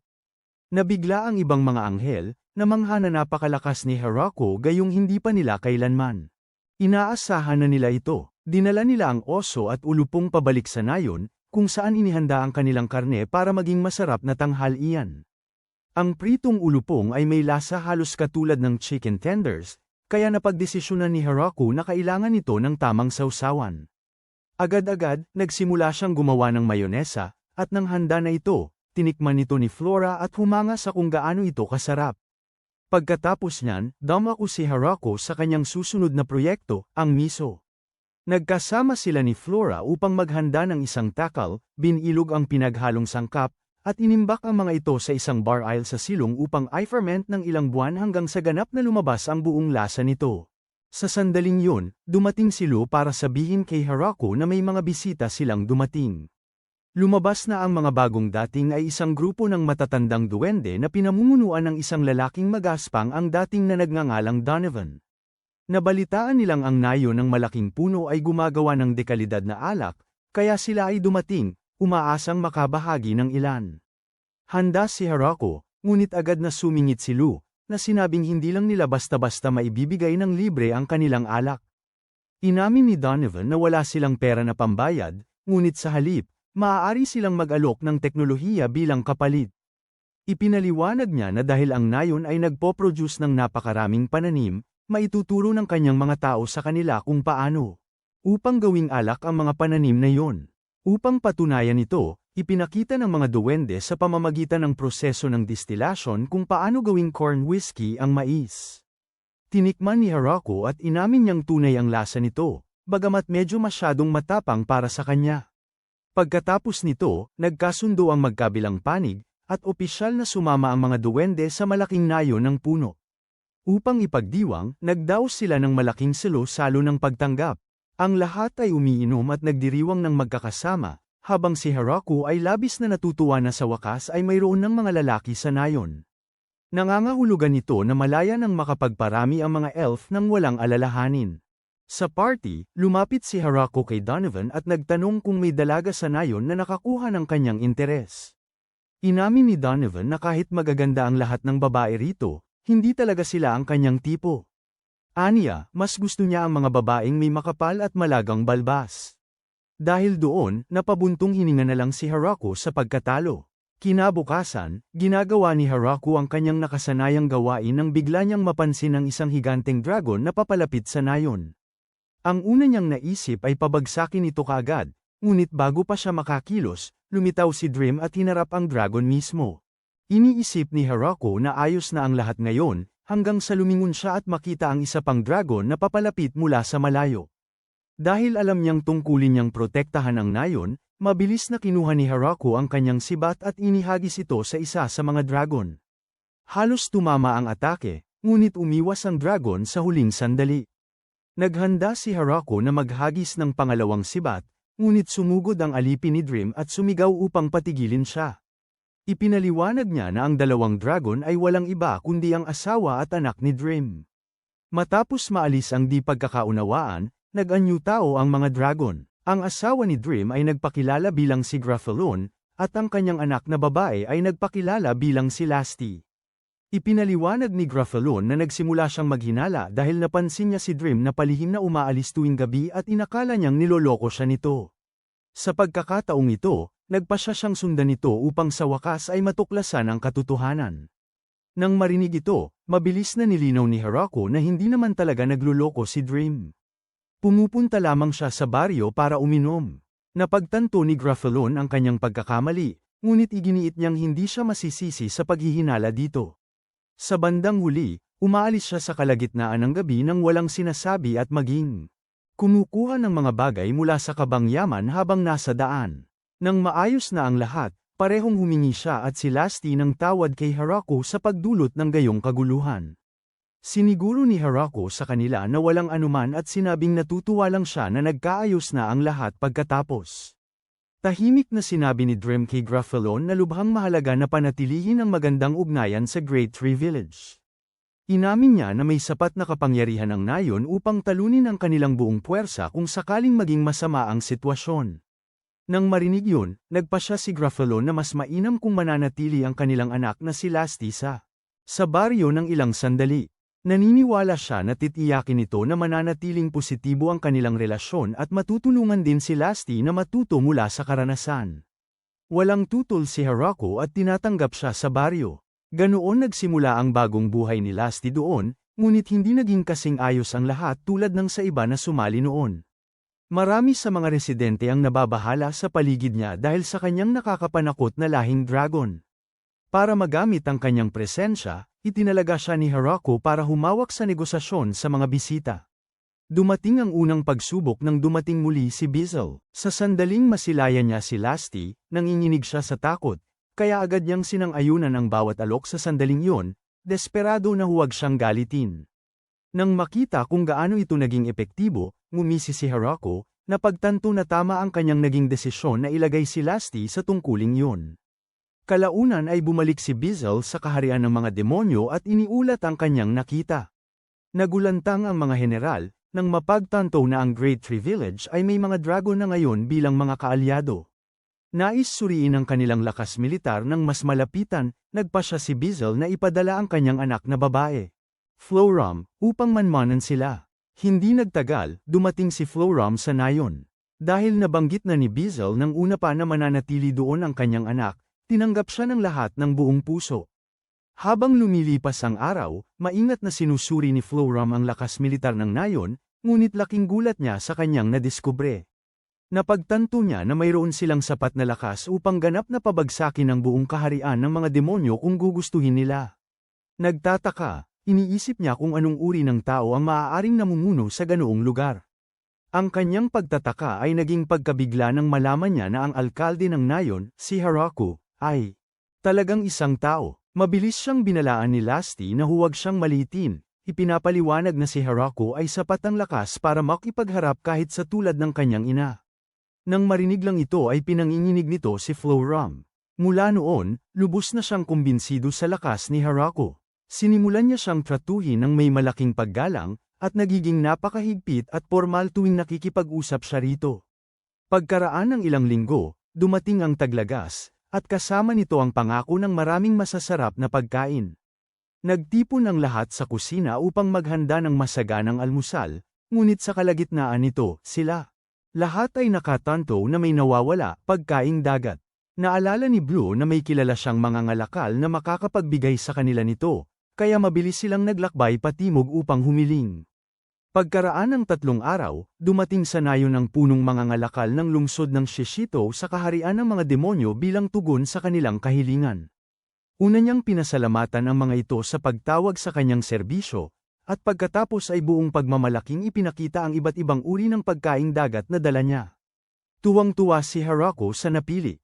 Ang mga ngalakal, na nagpakilalang si Michael, ay ipinaliwanag na mayroon siyang 3 dahilan para sa dumarating. Ang una ay ang maayos na batiin si Harako, at pasalamatan siya sa pagpili ng kanilang mga serbisyo. Ang ikalawa ay ang magmungkahi ng mga bagong pagkakataon para sa kalakalan at negosyo kasama ang kanilang nayon. At ang ikatlo, ang pinakamalaking pag-asa niya ay ang maging opisyal na tagapagtustos ng pamahalaan para sa Great Tree Village. Ibig sabihin, siya lamang ang hahawak sa lahat ng kanilang usaping pangkalakalan. Binibigyang pansin ni Michael ang kalidad ng kanilang mga ani, at buong kumpiyansang sinasabi na maibibenta niya ang mga ito ng ilang beses sa normal nilang halaga kung ipagkakatiwala sa kanya ang tungkulin. Pinag-usapan nito ni Hirako at ng iba pa, at nakita nilang nakakakumbinsi ang kanyang pangangatwiran. Kaya pumayag sila dito. Nang maayos na ang lahat, hinatid nila siya. At sumakay si Michael sa dragon ng nayon upang lumipad pauwi. Sa kanyang pag-alis, inamin ni Tia na mukhang mapagkakatiwalaan si Michael, at hindi nagbigay ng anumang pakiramdam na susubukan niya silang linlangin. Idinagdag ni Hirako na umaasa siyang magpapatuloy ng maayos ang kanilang ugnayan sa kanya. Samantala, sa himpapawid, inalis ni Michael ang kanyang pagpapanggap na kalmado at buo ang loob sa sandaling mawala siya sa paningin. Nanginginig siya sa ginhawa, nagpapasalamat sa mga Diyos na nagawa niyang makalabas ng buhay matapos makitungo sa mga nakakatakot na tao ng Great Tree Village. Pagbalik sa nayon, hindi nag-aksaya ng oras si Hirako sa paggamit ng mga yamang dagat, naghahanda ng masarap na pagkain na kinagiliwan ng lahat. Ngunit hindi nagtagal ang kanilang mapayapang sandali bago pa nila namalayan. Isang panibagong dragon ang biglang lumitaw at sinimulang salakayin ang nayon. Hindi nag-atubili si Hirako. Itinaas niya ang kanyang makapangyarihang sibat at madaling pinabagsak ang dragon. Nang pumasok siya sa kagubatan upang tingnan kung maaaring lutuin ang karne ng dragon, natuklasan niyang nagbago ang anyo ng nilalang at naging tao. Laking gulat niya, ang dragon pala ay si Hakyuren, ang nakatatandang kapatid ni Dream. Ipinaliwanag ni Hakyuren na minsan niya raw narinig na sinasabi ni Dream habang lasing na ibibigay niya ang kanyang anak na babae kay Hirako bilang asawa. Dahil sa pagiging mausisa, nagpasya siyang pumunta rito mismo para makita kung anong klaseng tao talaga si Hirako. Nagtataka si Hirako dahil hindi niya maalala na pumayag sa ganoong kaayusan. Mahihiyang inamin ni Dream na sinabi nga niya yon, pero dahil lasing lang siya noon. Tinanong naman ni Hirako si Hakyuren kung bakit hindi na lang siya nagpakilala ng normal. Tumawa siya at sumagot na lagi niyang nababalitaan kung gaano kalakas ang alkalde ng nayon. Kaya gusto niyang subukan muna ito. Hindi naman ito ipinagdamdam ni Hirako, pero sinabi niya rito na bago ito pumasok sa nayon, kailangan muna nitong linisin ang kalat na ginawa nito sa kanyang maliit na pagsubok. Pagkatapos niyang maglinis, malugod siyang tinanggap sa bahay panuluyan, kung saan siya pinagsilbihan ng hapunan. Agad siyang nakasundo ng iba. Pagkatapos kumain, casual na nabanggit ni Hakyuren na narinig niyang sikat ang larong mahjong sa kanila. Ipinilit niyang maglaro. Inakala ni Hirako na hindi niya alam ang mga patakaran at nag-alok na ipaliwanag ang mga ito, ngunit iwinagayway ni Hakyuren. Siya, sinasabing bahala na lang siya habang nagpapatuloy sila. Upang mas maging kapanapanabik ang mga bagay, iminumungkahi niya na tumaya sila sa resulta ng laro. Ngunit wala naman talagang maipupusta si Hirako, kaya iminumungkahi niya na maglaro na lang sila ng strip mahjong, kung saan ang matatalo sa bawat round ay kailangang mag-alis ng isang piraso ng damit. Nakakagulat, pumayag ang lahat dito, di kalaunan pagkatapos magsimula ang laro, at matindi ang tensyon sa silid. Ang mga dragon ay lubhang mapagkumpitensya at talagang ayaw matalo, kaya ang strip mahjong na ito ay nagiging isang napakaseryosong labanan. Napansin ni Hirako ang kakaiba, baguhan si Hakyuren sa mahjong, at siya rin ang pinakakakaunti ang suot na damit kumpara sa iba. Gayunpaman, naglalaro siya na may halos mapanganib na antas ng kumpiyansa. Simula nang magsimula ang laro, matindi ang pagtutok ni Hirako sa pag-iipon ng puntos, ngunit may kakaiba siyang nararamdaman. Paulit-ulit siyang natatalo sa bawat laro. Hindi nagtagal, ang tanging natira na lang sa kanyang suot ay ang kanyang panloob. Nagsimula siyang maghinala na gumagamit si Hakyuren ng kanyang mahika para mandaya. Ngunit kung totoo man ang pandaraya niya, may nakapansin na sana nito ngayon, sa oras na si Hirako ay sa kanyang pinakamababang punto, nagpakita ang perpektong pagkakataon. Kung magiging tama ang kanyang susunod na galaw, kaya niyang baligtarin ang buong laro sa isang iglap. Taglay ang pag-asa sa kanyang puso, inihagis niya ang kanyang tile ng mahjong, tanging para tamaan muli ng kanyang malas. Nauwi ito sa pagkasira ng kanyang plano, at natalo na naman siya sa isa pang round. Agad na naghiyawan ang mga babae, hinihingi na sumunod siya sa taya ng pagtanggal ng saplot, at dahil si Hirako ay isang taong may isang salita, ginawa niya ito, nakatayo roon na walang saplot kundi ang kanyang kahihiyan, at ipinakita ang kanyang katiting na pagkalalaki para makita ng lahat. Samantala, sa kaharian ng mga demonyo, si Bizel at ang iba pang general ay palaki ng palaki ang nababahala. Ang nayo ng malaking puno ay nakuha na ngayon si Hakieren, isang dragon na kilala sa kanyang pambihirang kapangyarihan, at ito ang nagpaparamdam sa kanila ng pagbabanta. Habang tinatalakay nila ang kanilang mga pagpipilian, sumingit si Galgardo na may sariling pinag-aalala. Ang kanyang anak na babae ay nagiging masungit at hindi mahulaan kamakailan, at hindi niya sigurado kung ano ang nangyayari sa kanya. Ngunit si Randon, sa isang sulyap pa lang sa sitwasyon, ay napagtanto na wala silang pag-asa sa tagumpay. Nang walang anumang salita, nag-iwan siya ng liham ng pagbibitiw sa mesa, at bigla na lang naglaho. Sa nayon, muli, si Hakieren ay nakikisama ng nakakagulat na mabuti sa lahat. Nagpasya siyang manatili ng sandali, at sa pagtataka ni Harako, sapat ang kanyang kasanayan upang hawakan ang halos anumang trabahong itatalaga sa kanya. Gayunpaman, hindi siya tumitigil sa pagrereklamo tungkol sa mga gawaing ibinibigay sa kanya. Nakakatawa, sa kabila ng kanyang pagrereklamo, siya rin ang nagtuturo sa mga bata ng pagbabasa, pagsusulat, at maging ng matematika. Nang bandang hapon, isang grupo ng mga babaeng Lamia na walang saplot ang biglang dumating sa nayon, humihingi ng tulong. Ipinaliwanag nila kay Harako na sinubukan ng ilang mas batang halimaw na linisin ang isang piitan na natagpuan nila sa kagubatan, na nagpilit sa mga Lamia na lumikas mula sa kanilang mga tahanan, desperado. Nakarating sila rito upang humingi ng tulong at proteksyon. Naisip ni Harako na hindi nila basta-basta matatanggihan ang mga ito, kaya nagkasundo sila. Ipapalit ng mga Lamias ang mahahalagang hiyas na kanilang nahukay kapalit ng mga pananim ng nayon. Pagkatapos nito, naghanda ang mga Lamia na bumalik sa kanilang orihinal na mga tahanan, bago sila umalis.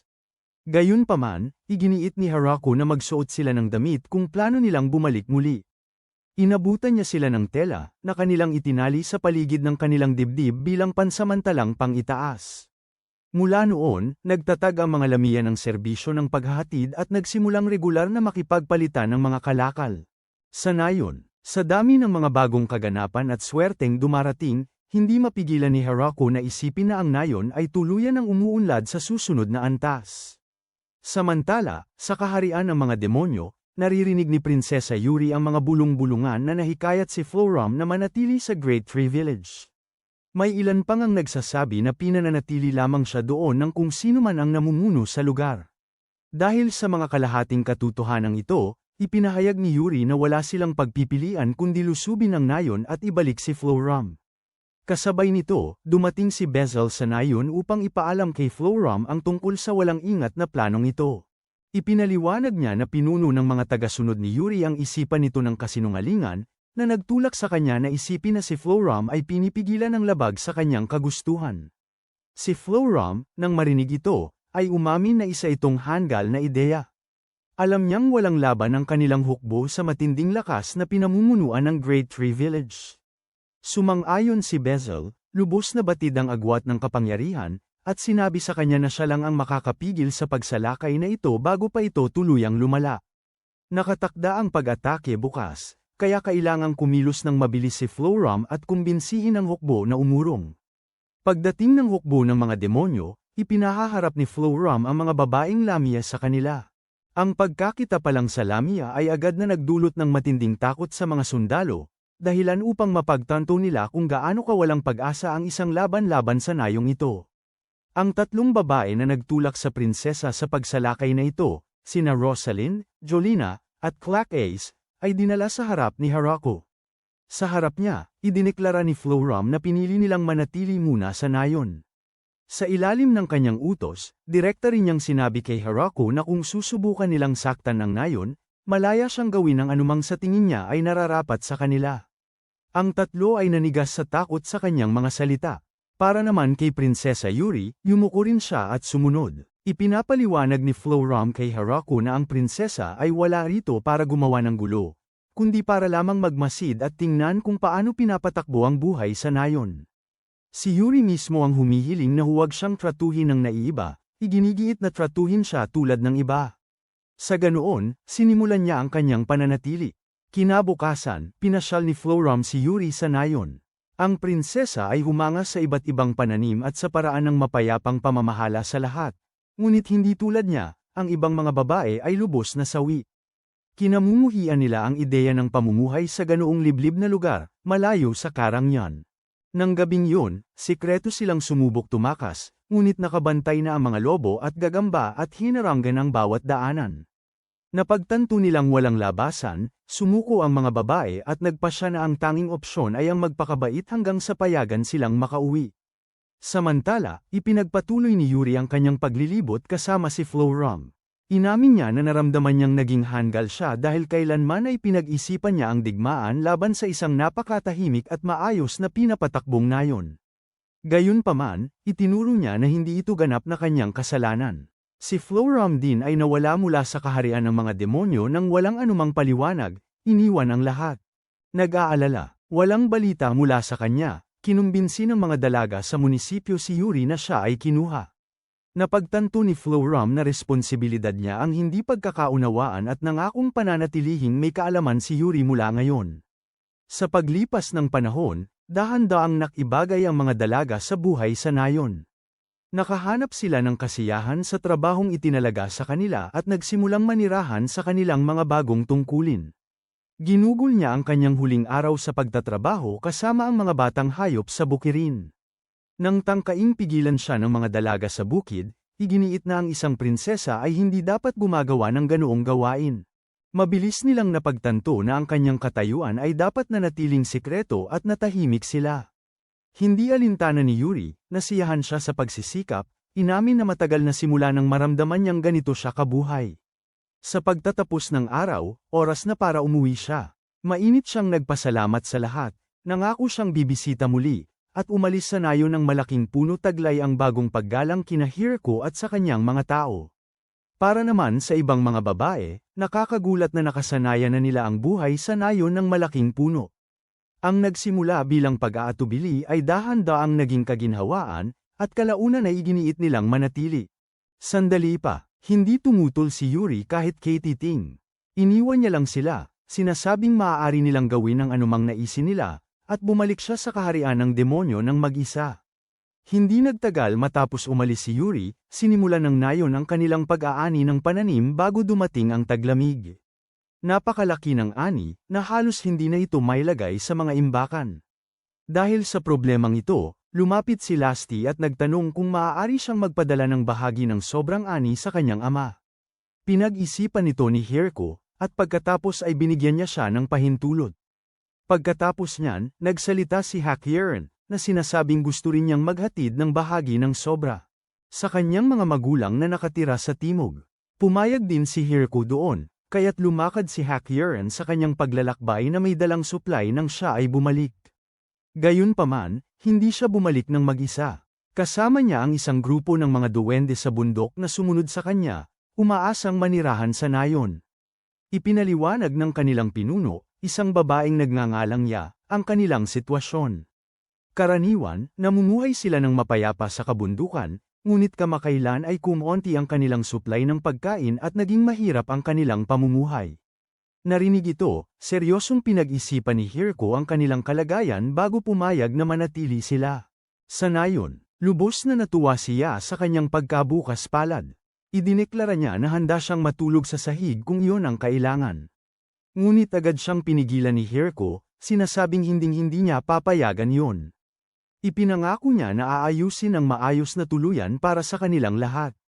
Mula noon, nakadama siya ng matinding utang na loob kay Hirko para sa kanyang pagiging mapagpatuloy, determinado siyang suklian ito.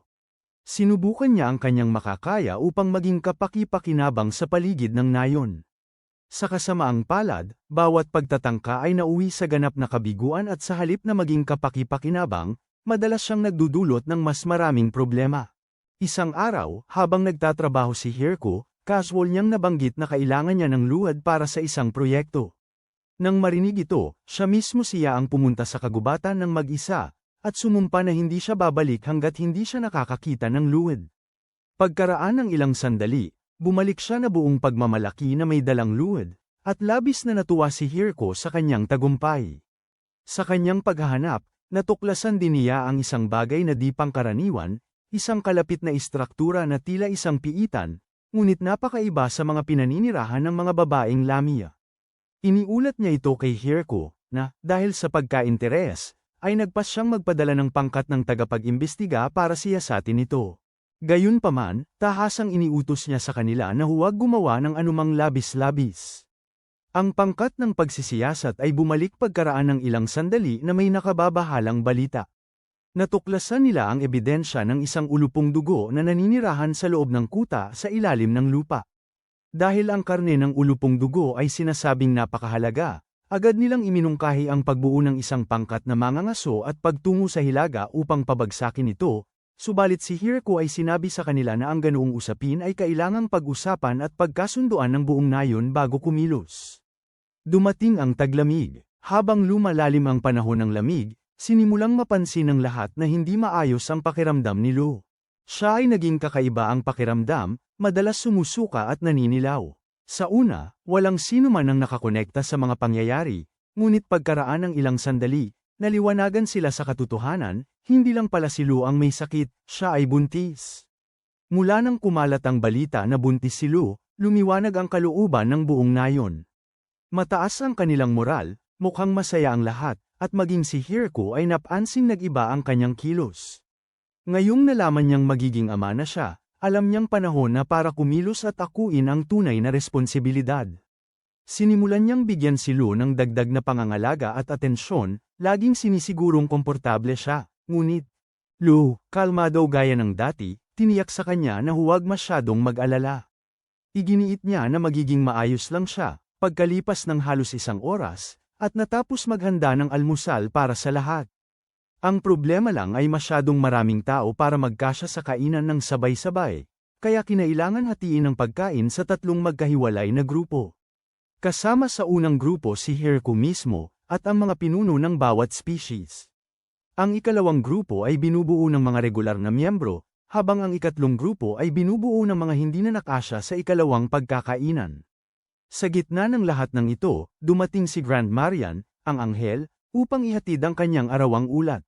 Ipinaliwanag niya na noong isang araw lang, isang grupo ng nakamamatay na kuneho ang nagtangkang salakayin ang nayon. Sa kabutihang palad, naroon ang mga lobo para pigilan sila. Para sa kanya, ito ay isang positibong resulta dahil nangangahulugan ito na marami na silang karne ng kuneho na magagamit sa kanilang mga pagkain. Habang nakikinig sa kanya, hindi mapigilan ni Hirko na mapansin ang isang bagay. Ang mga anghel ay palaging disiplinado at propesyonal sa pagtupad ng kanilang mga tungkulin, ngunit sa sandaling matapos ang kanilang trabaho at sila ay mayroon ng sariling oras, dumiretso sila sa ganap na katamaran. Sila ay lubhang mahina sa mga pang-araw-araw na gawain, ngunit higit pa nilang nabawi ito sa pamamagitan ng pagpapanatili ng nayon ligtas mula sa panlabas na banta. Kalaunan sa hapon, matapos ni Hirko ang kanyang mga gawain, dumating na ang oras ng tanghalian, ihinain ni Anne at ng iba pang mga katulong ang mga pagkain na kanilang inihanda. Ngunit sa pagkakataong ito ay napansin ni Hirko ang isang kawili-wiling bagay. Para sa marami sa mundong ito, ang pagkain ng 2 beses sa isang araw, almusal at tanghalian, ay tila kakaiba. Karamihan sa kanila ay sanay kumain ng 1 beses lang, lalo na ang mga duwende. Nakakagulat ito. Marami sa kanila ang nangamba na ang pagpupumilit ni Hirko sa madalas na pagkain ay mabilis na mauubos ang reserba ng pagkain. Nang matapos ang tanghalian, bumalik si Hirko sa paggawa. Sa pagkakataong ito, nagpasya siyang subukan ng bago, ang magtanim ng tulip. Hanggang ngayon, nakatuon lamang siya sa pagtatanim ng mga pananim para mabuhay, ngunit gusto rin niyang magdala ng mas maraming kagandahan sa nayon. Bukod pa rito, sinimulan din ni Hirko ang pag-oorganisa ng regular na pagsasanay sa pagtatanggol para sa mga nakababatang taga-nayon, kahit paduda siya na kakailanganin nila ito. Isinasaalang-alang kung gaano kahusay ang pagkakaprotekta sa nayon, naisip niya na mas mabuti para sa kanila na maging handa. Nang dumating ang oras ng hapunan, buong pagmamalaking inilabas ng mga katulong ang isang bagong ulam na sinubukan nilang lutuin. Tinikman ito ni Hirko at nalaman niyang lubos na nakakadiri, ngunit ayaw sirain ang kanilang loob, siya ay pilit na ngumiti at binigyan sila ng thumbs up bilang pag-aproba. Ang mga salo-salo sa hapunan ay lumaki na at naging napakalaking pagtitipon na nagsisilbiring pagkakataon para sa mga taga-nayon na magbigay ng mga anunsyo o ulat. Nang gabing yun, lumapit si Floram kay Hirko dala ang ilang balita. Ipinaliwanag niya na nagpadala ng liham si Yuri. Sa liham, humiling si Yuri ng mas maraming mansanas mula sa nayon, pati na rin ang damit na gawa sa malambot na telang hinabang zabutin. Idinagdag ni Floram na balak niyang sabihan si Yuri na tigilan ang paggawa ng napakaraming makasariling kahilingan, ngunit umiling si Hirko, sinabing ayos lang yun, tiyak na hindi tatutol ang zabutin na gumawa ilang damit para sa kanya. Samantala, patuloy ang mga duwende sa paggawa ng kanilang alak. Ipinabatid nila kay Hirko na upang mapabuti ang kalidad ng kanilang inumin, kakailanganin nila ang 3 beses na dami ng ubas kaysa sa kasalukuyan nilang ginagawa. Nagpunta si Hirko upang libutin ang mga bukirin, sinusubukang alamin kung paano niya madaragdagan ang produksyon. Pagkatapos, dumating si Sina na tumatakbo patungo sa kanya, dala ang mahalagang balita na may isang estrangherong lalaki ang biglang lumitaw sa nayon. Dali-daling nagpunta si Hirko sa pinangyarihan at nabigla nang makita ang lalaki na yumuyuko sa harap ng mga estatwa ng mga Diyos na kanyang ginawa. Ang pinakanagulat sa kanya ay kung paano nakapasok ang estranghero sa baryo nang hindi napapansin ng sinumang tauhan ng seguridad. Lumapit noon si Lu, at nang makita ang mukha ng lalaki, natigilan siya sa pagkakakilala. Ibinunyag niya na ang lalaki ay walang iba kundi si Vargrife, ang ninuno ng mga bampira. Lumingon si Vargrife, malugod na binati si Lu, at pagkatapos ay inihatid ni Hirko sa bahay panauhin. Nang makaupo na, ipinaliwanag ni Vargrife ang dahilan ng kanyang biglaang pagbisita. Nakarinig siya ng mga bulong-bulungan na buntis si Lu at kailangan lang niyang makita mismo. Sa simula, hindi niya akalain na siya ang tipo na manirahan kasama ng isang tao at magkaroon ng anak, ngunit ngayong nakita niya ito rito, napagtanto niyang nagkamali siya. Dahil sa kuryosidad, tinanong ni Hirko si Lu kung ano ang ibig sabihin ni Vargrife nang tawagin niya ang sarili bilang isang ninuno. Ipinaliwanag ni Lu na ito ay tulad ng pagiging pigira ng isang lolo sa lahat ng bampira.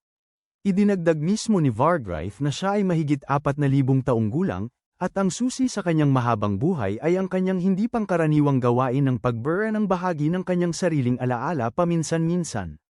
Itatago lamang niya ang mahahalagang detalye tulad ng kanyang pangalan at katangian, habang binubura ang lahat. Iba pa, nagpapalaya ng mas maraming espasyo sa kanyang isipan. Natuklasan ni Hirko na nakakatakot ang ideyang yun, ngunit tiniyak sa kanya ni Vargrife na bagamat nakakatakot sa simula, sa kalaunan ay masasanay ka rin. Pagkatapos ay humingi ng tawad si Vargrife sa pagdating niya ng walang abiso.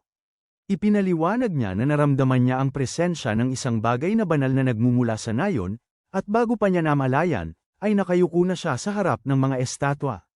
Inamin niya na isang beses pa lang niya nakita ang Diyos, ngunit dahil nabura na niya ang malaking bahagi ng kanyang alaala, hindi na niya maalala kung ano ang itsura nito.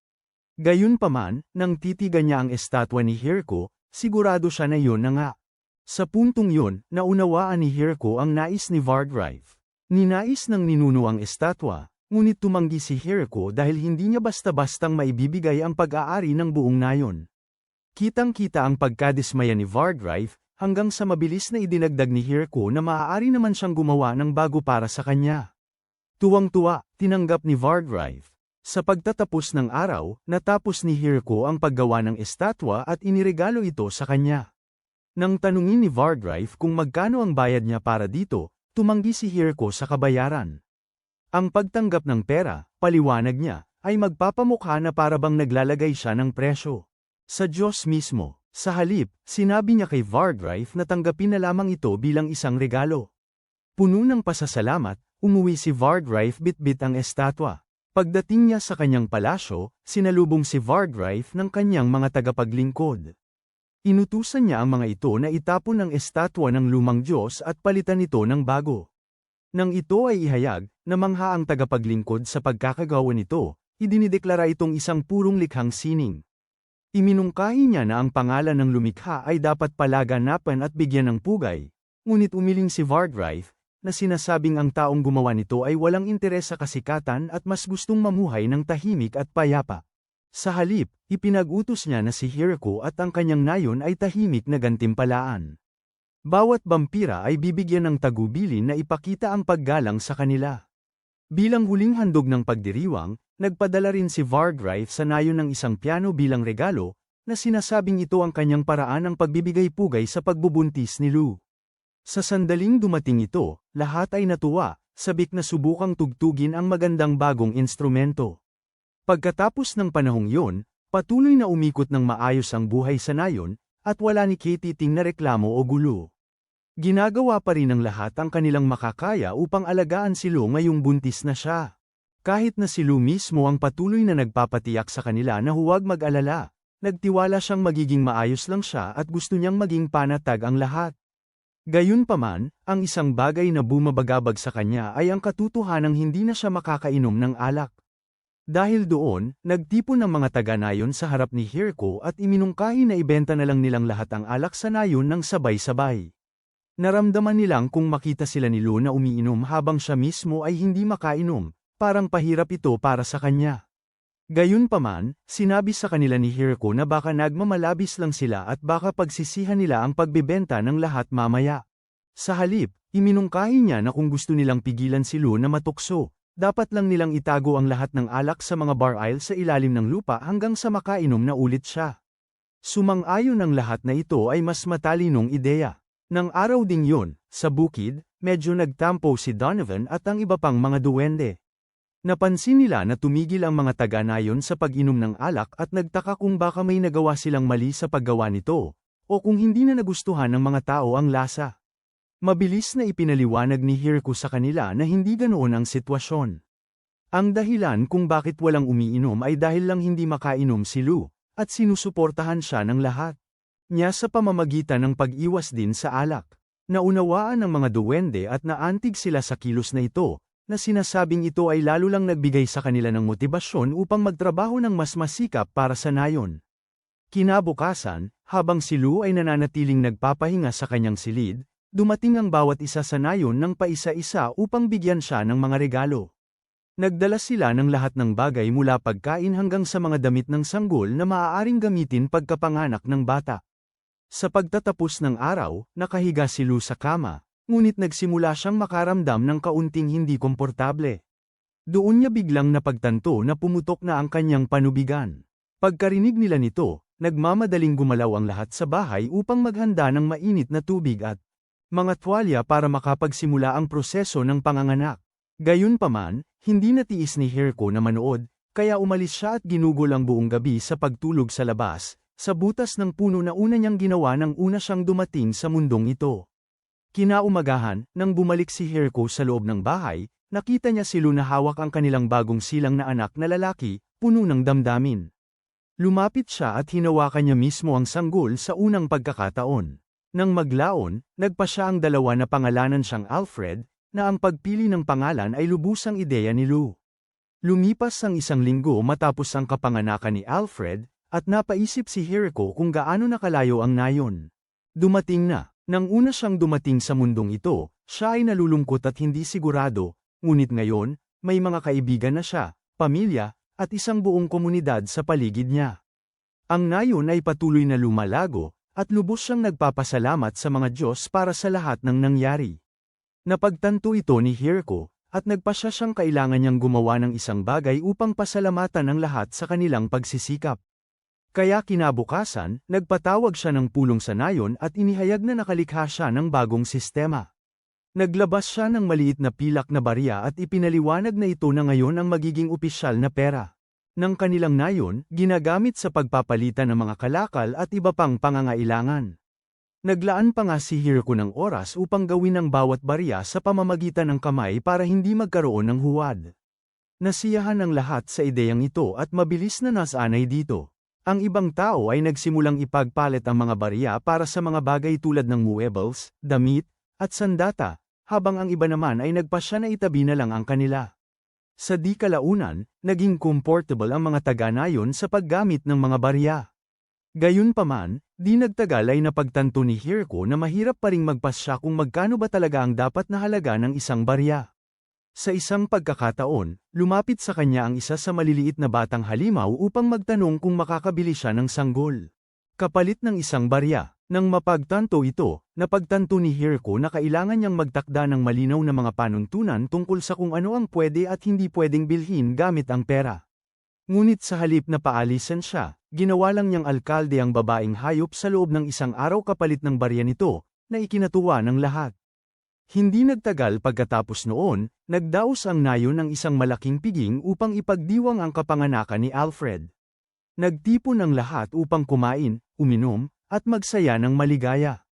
Habang tinitingnan ni Hiriko ang higanteng barrels ng alak na inilabas, tumawa siya at sinabing hindi na siya makapaghintay sa araw kung kailan siya makakainom ng alak kasama ang kanyang anak, si Lou. Gayunpaman, tinukso niya ito sa pagsasabing maaaring mas maaga pa kaysa sa inaakala nito ang araw na hinihintay niya. Samantala, nakarating ang balita ng pagsilang ni Alfred sa kaharian ng mga demonyo. Napagtanto na ng 4 na general doon na imposibleng haminin nila ang lakas ng Great Tree Village. Dahil doon, sinimulan nilang isipin na ang tanging paraan para mapanatili ang isang matatag na relasyon sa kanila ay ang ipagkasundo ang isang tao mula sa kaharian ng mga demonyo sa nayon, ang mismong hari ng demonyo.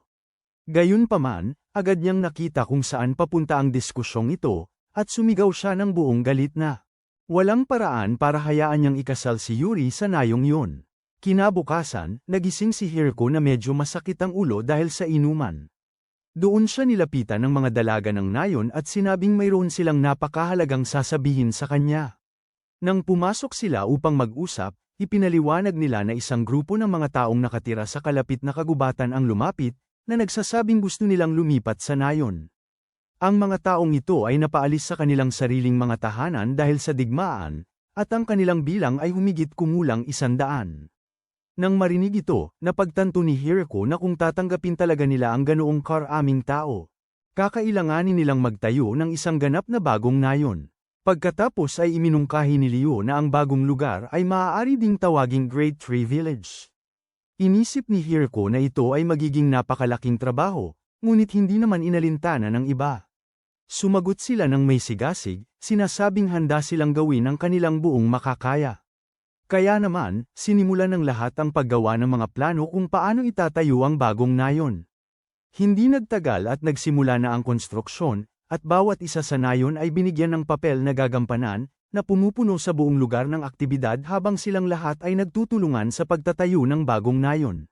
Pagsapit ng tanghalian, naglabas si Anne ng mga sandwich para kina Hiriko at sa mga bata, ngunit pinaalam niya rito na gawa ang mga ito sa mga sangkap na mabilis masira. Kaya pinayuhan niya na simulan na nilang pagbutihin pa ang pagbuo ng kanilang supply ng mga pinreserbang pagkain. Narinig yun ni Hiriko at naisip niyang yun pala ang dahilan kung bakit napakaraming gulay na nakakalat. Pagkatapos, nagsalita si Akiya at iminungkahi na dalhin nila ang ilan sa mga sandwich sa mga babaeng nagtatrabaho sa bulwagan ng nayon. Naisip ni Hiriko na magandang ideya yun at sinabing siya na mismo ang magdadala ng mga ito, dahil si Floram. Nabanggit na abala ang mga bagay-bagay doon. Samantala, ang mga clack eyes ng clerk ng nayon, sina Roju at Rosalind, ay nakasubsob ang mga ulo sa kanilang mga mesa, pagod na pagod matapos ang ilang oras na pagtatrabaho sa tambak ng nakababagot na papeles. Doon pumasok si Hiriko na may dalang basket at sinabi sa kanila na may dala siyang tanghalian para sa lahat, kasama nina Lasty, Flora at Hakiran. Ang tatlo sa kanila ay nagsisimula palang masanay sa kanilang mga bagong tungkulin bilang clerk, at malinaw na kakailanganin pa nila ng ilang panahon bago nila lubos na mahawakan ang mga bagay-bagay. Bahagyang bumahin si Lasty at aksidenteng nasunog ang isang dokumento, na nagdulot sa kanila. Pareho sa pagkataranta, ang mga punong clerk ay tumingin kay Hiriko para humingi ng tulong, ngunit sinabihan lang niya sila na kumalma dahil pad-ating na si Floram kasama ang ilang karagdagang tulong. Pagkatapos ay pumasok si Floram kasama ang isang grupo ng mga babae na ipinadala mula sa kaharian ng mga demonyo upang tumulong. Karamihan sa kanila ay nagboluntaryo pangunahin dahil gusto nilang suportahan si Floram. Alam nilang makakabuti ito sa kanilang katayuan sa lipunan, at narinig nilang madali lang daw ang trabaho. Ngunit matapos nilang makita ng maigi ang kapaligiran kung nasaan sila, sinisimula na nilang magdalawang isip tungkol doon. Sa alinmang paraan, agad silang pinagtrabaho ni Floram at sinabihan sila na magsimula sa pag-uuri ng mga tala sa iba't ibang kategorya. Nakita ni Hiriko na nasa maayos na pamamahala ni Floram ang lahat dito, kaya sinabihan niya lang ito na siguraduhing makakakuha ang lahat ng sandwich kapag medyo huminahon na ang sitwasyon. Bumalik si Hiriko at nagsimula sa ilang gawaing pagsasaka, Ngunit yun ang oras na lumipad pababa si Grand Maria at binigyan siya ng ulat na nagsasaad na sinuri niya ang nakapalibot na lugar at walang nakitang anumang palatandaan ng panganib. Pagkatapos ay lumapit si Lee kay Hiroko at ipinaalam sa kanya na siya ang nagpadala kay Grand Maria. Lumabas upang maghanap ng angkop na lokasyon para itatag ang kanilang bagong nayon. Sa simula'y iniisip ni Hiroko na masyadong malayo ang lugar na nasa isip ni Lee, kaya iminungkahi niyang magbaon sila ng pagkain para sa paglalakbay. Ngunit sinabi ni Lee sa kanya na ang locus yung tinitingnan niya ay hindi naman ganoon kalayo. Ito ay bahagyang paibaba lamang ng Agos, at pinili niya ang posisyong yun upang magkaroon sila ng kalamangan kung sakaling magkaroon ng matinding kaguluhan o di pagkakasundo sa mga miyembro ng nayon. Nagdududa si Hiroko na mangyayari yun kailanman, ngunit sinabi ni Lee sa kanya na mas mabuting laging handa sa bawat posibleng sitwasyon. Pagkatapos ay ipinakita niya rito ang namumukod tanging puno na maya-alok ng lugar. Kahit hindi ito kasing laki ng puno na mayroon sila ngayon, sa palagay niya ay magiging sapat na ito. Sa pagkakaayos ng lokasyon, sinimulan nilang maghanda upang alisin ang mga puno sa lugar, dahil bukid ito ni Doga. Dinampot niya ang kanyang palakol at humakbang upang putulin ang unang puno, ngunit lumabas na mas matibay ito kaysa sa inaasahan niya, at hindi niya man lang ito masugutan ng malalim. Dahil dito, inilabas ni Hiroko ang napakamakapangyarihang kasangkapan sa pagsasaka at madaling pinutol ang mga puno. Pagkatapos nyon, nagtayo sila ng tulay na kahoy sa ilog, ngunit iniisip ni Hiroko na marahil dapat ay nagtayo sila ng mas matibay. Ngunit ipinapaalala ni Lee sa kanya na kung magtatayo sila ng napakalaki, sisimulan din itong gamitin ng mas malalaking halimaw mula sa kagubatan, at nakita ni Hiroko ang katuturan nito kaya't nagsimula silang magtayo ng mga kanal ng irigasyon, at di nagtagal, nakatayo na ang isang buong imbakan ng tubig at handa ng gamitin. Pagkatapos nyon, kinausap ni Hiroko si Doga at sinabi sa kanya na hindi sila makakagawa ng sapat kung walang mas malaking supply ng kahoy. Ngunit sinabihan lang siya ni Doga na magpahinga muna dahil siya at ang iba pa ang bahala sa konstruksyon mula rito. Dahil biglang marami siyang libreng oras, nagpasya si Hiroko na gamitin ito sa paggawa ng rebulto bilang parangal kay Zabutin. Doon na lumapit si Lucy sa kanya na karga ang sanggol na si Alfred at sinabi sa kanya na sobra na siyang magtrabaho. Pagkatapos nito, opisyal na nilang sinimulan ang pagtatayo ng mga bahay. Naalala ni Hiroko noong unang beses siyang dumating sa mundong ito at kung gaano kahirap ang paggawa ng kahit isang bahay noon dahil wala man lang siyang paku na magagamit, ngunit ngayon na napakaraming manggagawa ang narito, at mayroon pang mga taong marunong gumamit ng mahika, natapos nila ang unang bahagi ng mga bahay sa isang iglap, at pakiramdam ni Hiroko na ang lahat ay talagang nagsisimula ng magkaayos. Ngunit sa sandaling yun, biglang lumipad pababa si Grand Maria at sinabi kay Hiroko na nakatanggap siya ng mensahe mula kay Dream na nagsasabing gusto nitong magdala ng mga bagong residente sa nayon ngayon mismo, na lubos na ikinagulat ni Hiroko at Lee. Pagkatapos ay dumating si Dream at humingi ng paumanhin sa maikling abiso, ipinaliwanag na ang sitwasyon ay lubhang apurahan. Pagkatapos ay ipinakilala niya kay Hiroko ang isang grupo ng mga Minotaur na umaasa siyang makakalipat sa kanilang nayon. Tiningnan sila ni Hiroko at nagulat dahil palagi niyang iniisip ang mga Minotaur na may mukha ng baka, ngunit halos mukhang tao sila maliban sa mga sungay sa kanilang ulo. Ang pinuno ng mga Minotaur, si Gordon, ay lumapit kay Hiroko at nagpakilala. At pagkatapos ng kaunting pag-uusap, habang napagtanto ni Hiroko kung gaano kalaki ang pagkakaiba ng kanilang taas, dahil si Gordon ay napakatangkad, ipinaliwanag ni Gordon na pinalaya sila sa kanilang nayon at matagal na naglakbay ng walang patutunguhan hanggang sa makahanap sila sa wakas ng makakatulong. Narinig ni Dream ang kanilang sitwasyon at nadama niyang sapat itong apurahan para diretsyong dalhin kay Hiroko. Palayo, nagpasya si Hiroko na hindi na kailangang magtagal sa mga walang kabuluhang usapan at hiniling kay Anne na maghanda ng pagkain para sa kanila. Hindi sigurado si Anne kung ano ang pwedeng kainin at hindi pwedeng kainin ng mga Minotaur, kaya nag-ingat siya at naghain ng rice pudding dahil mukhang makatuwirang opsyon yun. Dito lumapit si Narf, isa sa mga lizard men, at binanggit na nakasama na niya ang mga Minotaur dati, kaya alam niya ang mga tamang tanong na itatanong at kung ano ang kanilang kailangan. Binigyan siya ni Hiroko ng pahintulot at agad na kumilos si Narf upang alamin kung ano ang pangkat kinakailangan. Sa pagkakaayos niyan, inaakala ni Hiroko na magiging maayos na ang takbo ng mga bagay-bagay mula ngayon dahil mukhang kontrolado na ang lahat, Ngunit doon nila napansin na ang mga bahay na inihanda nila para sa mga Minotaur ay masyadong maliit para sa kanila upang manirahan ng comfortable, kaya't nagsimula silang magtulungan para malaman kung ano ang gagawin doon.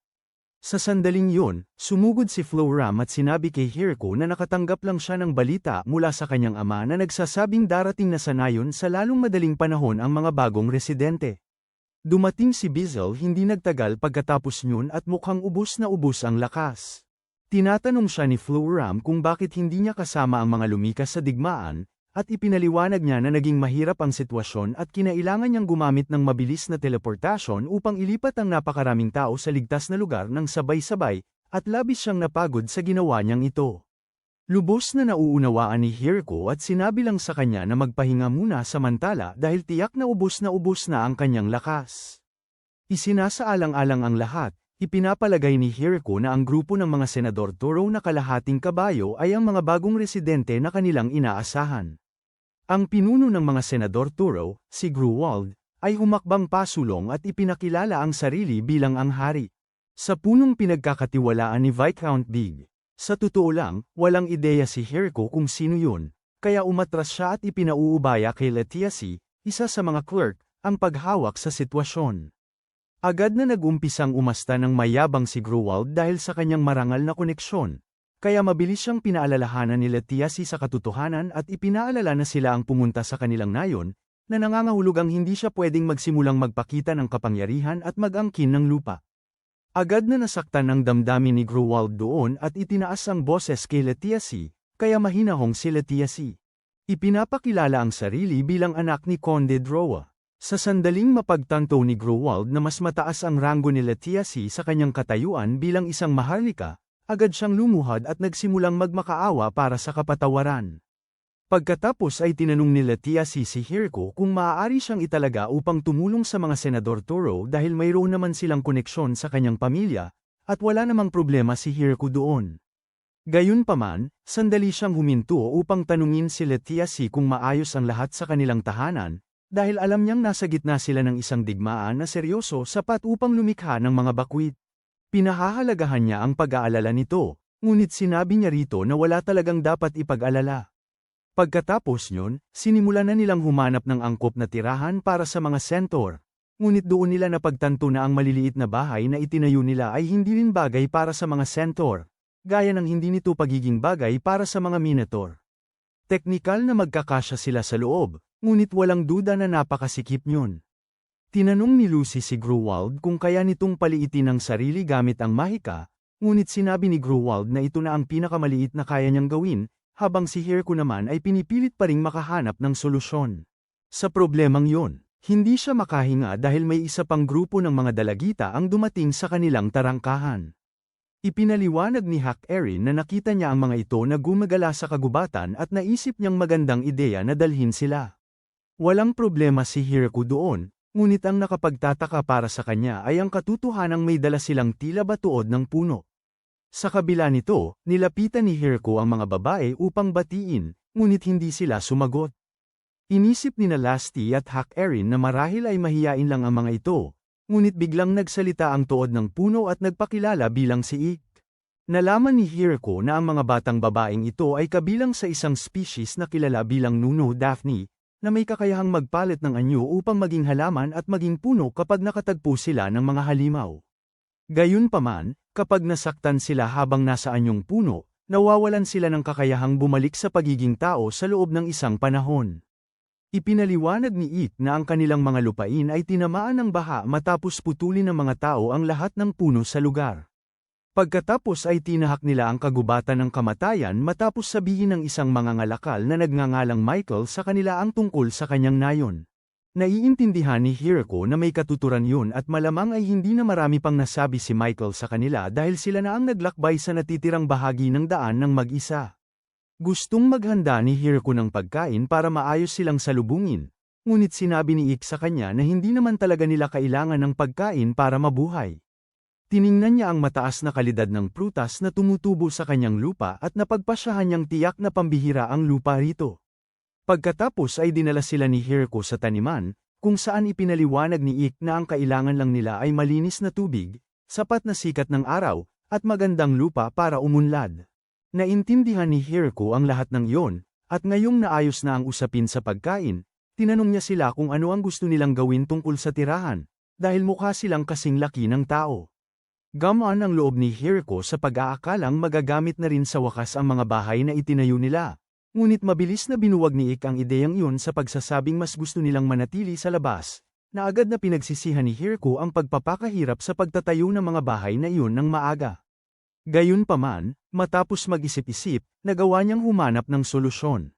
Ang mas nakababatang Minotaurs ay binigyan ng mga bahay na karaniwan ng laki, ang mga Centaur ay inilagay sa mga kwadra.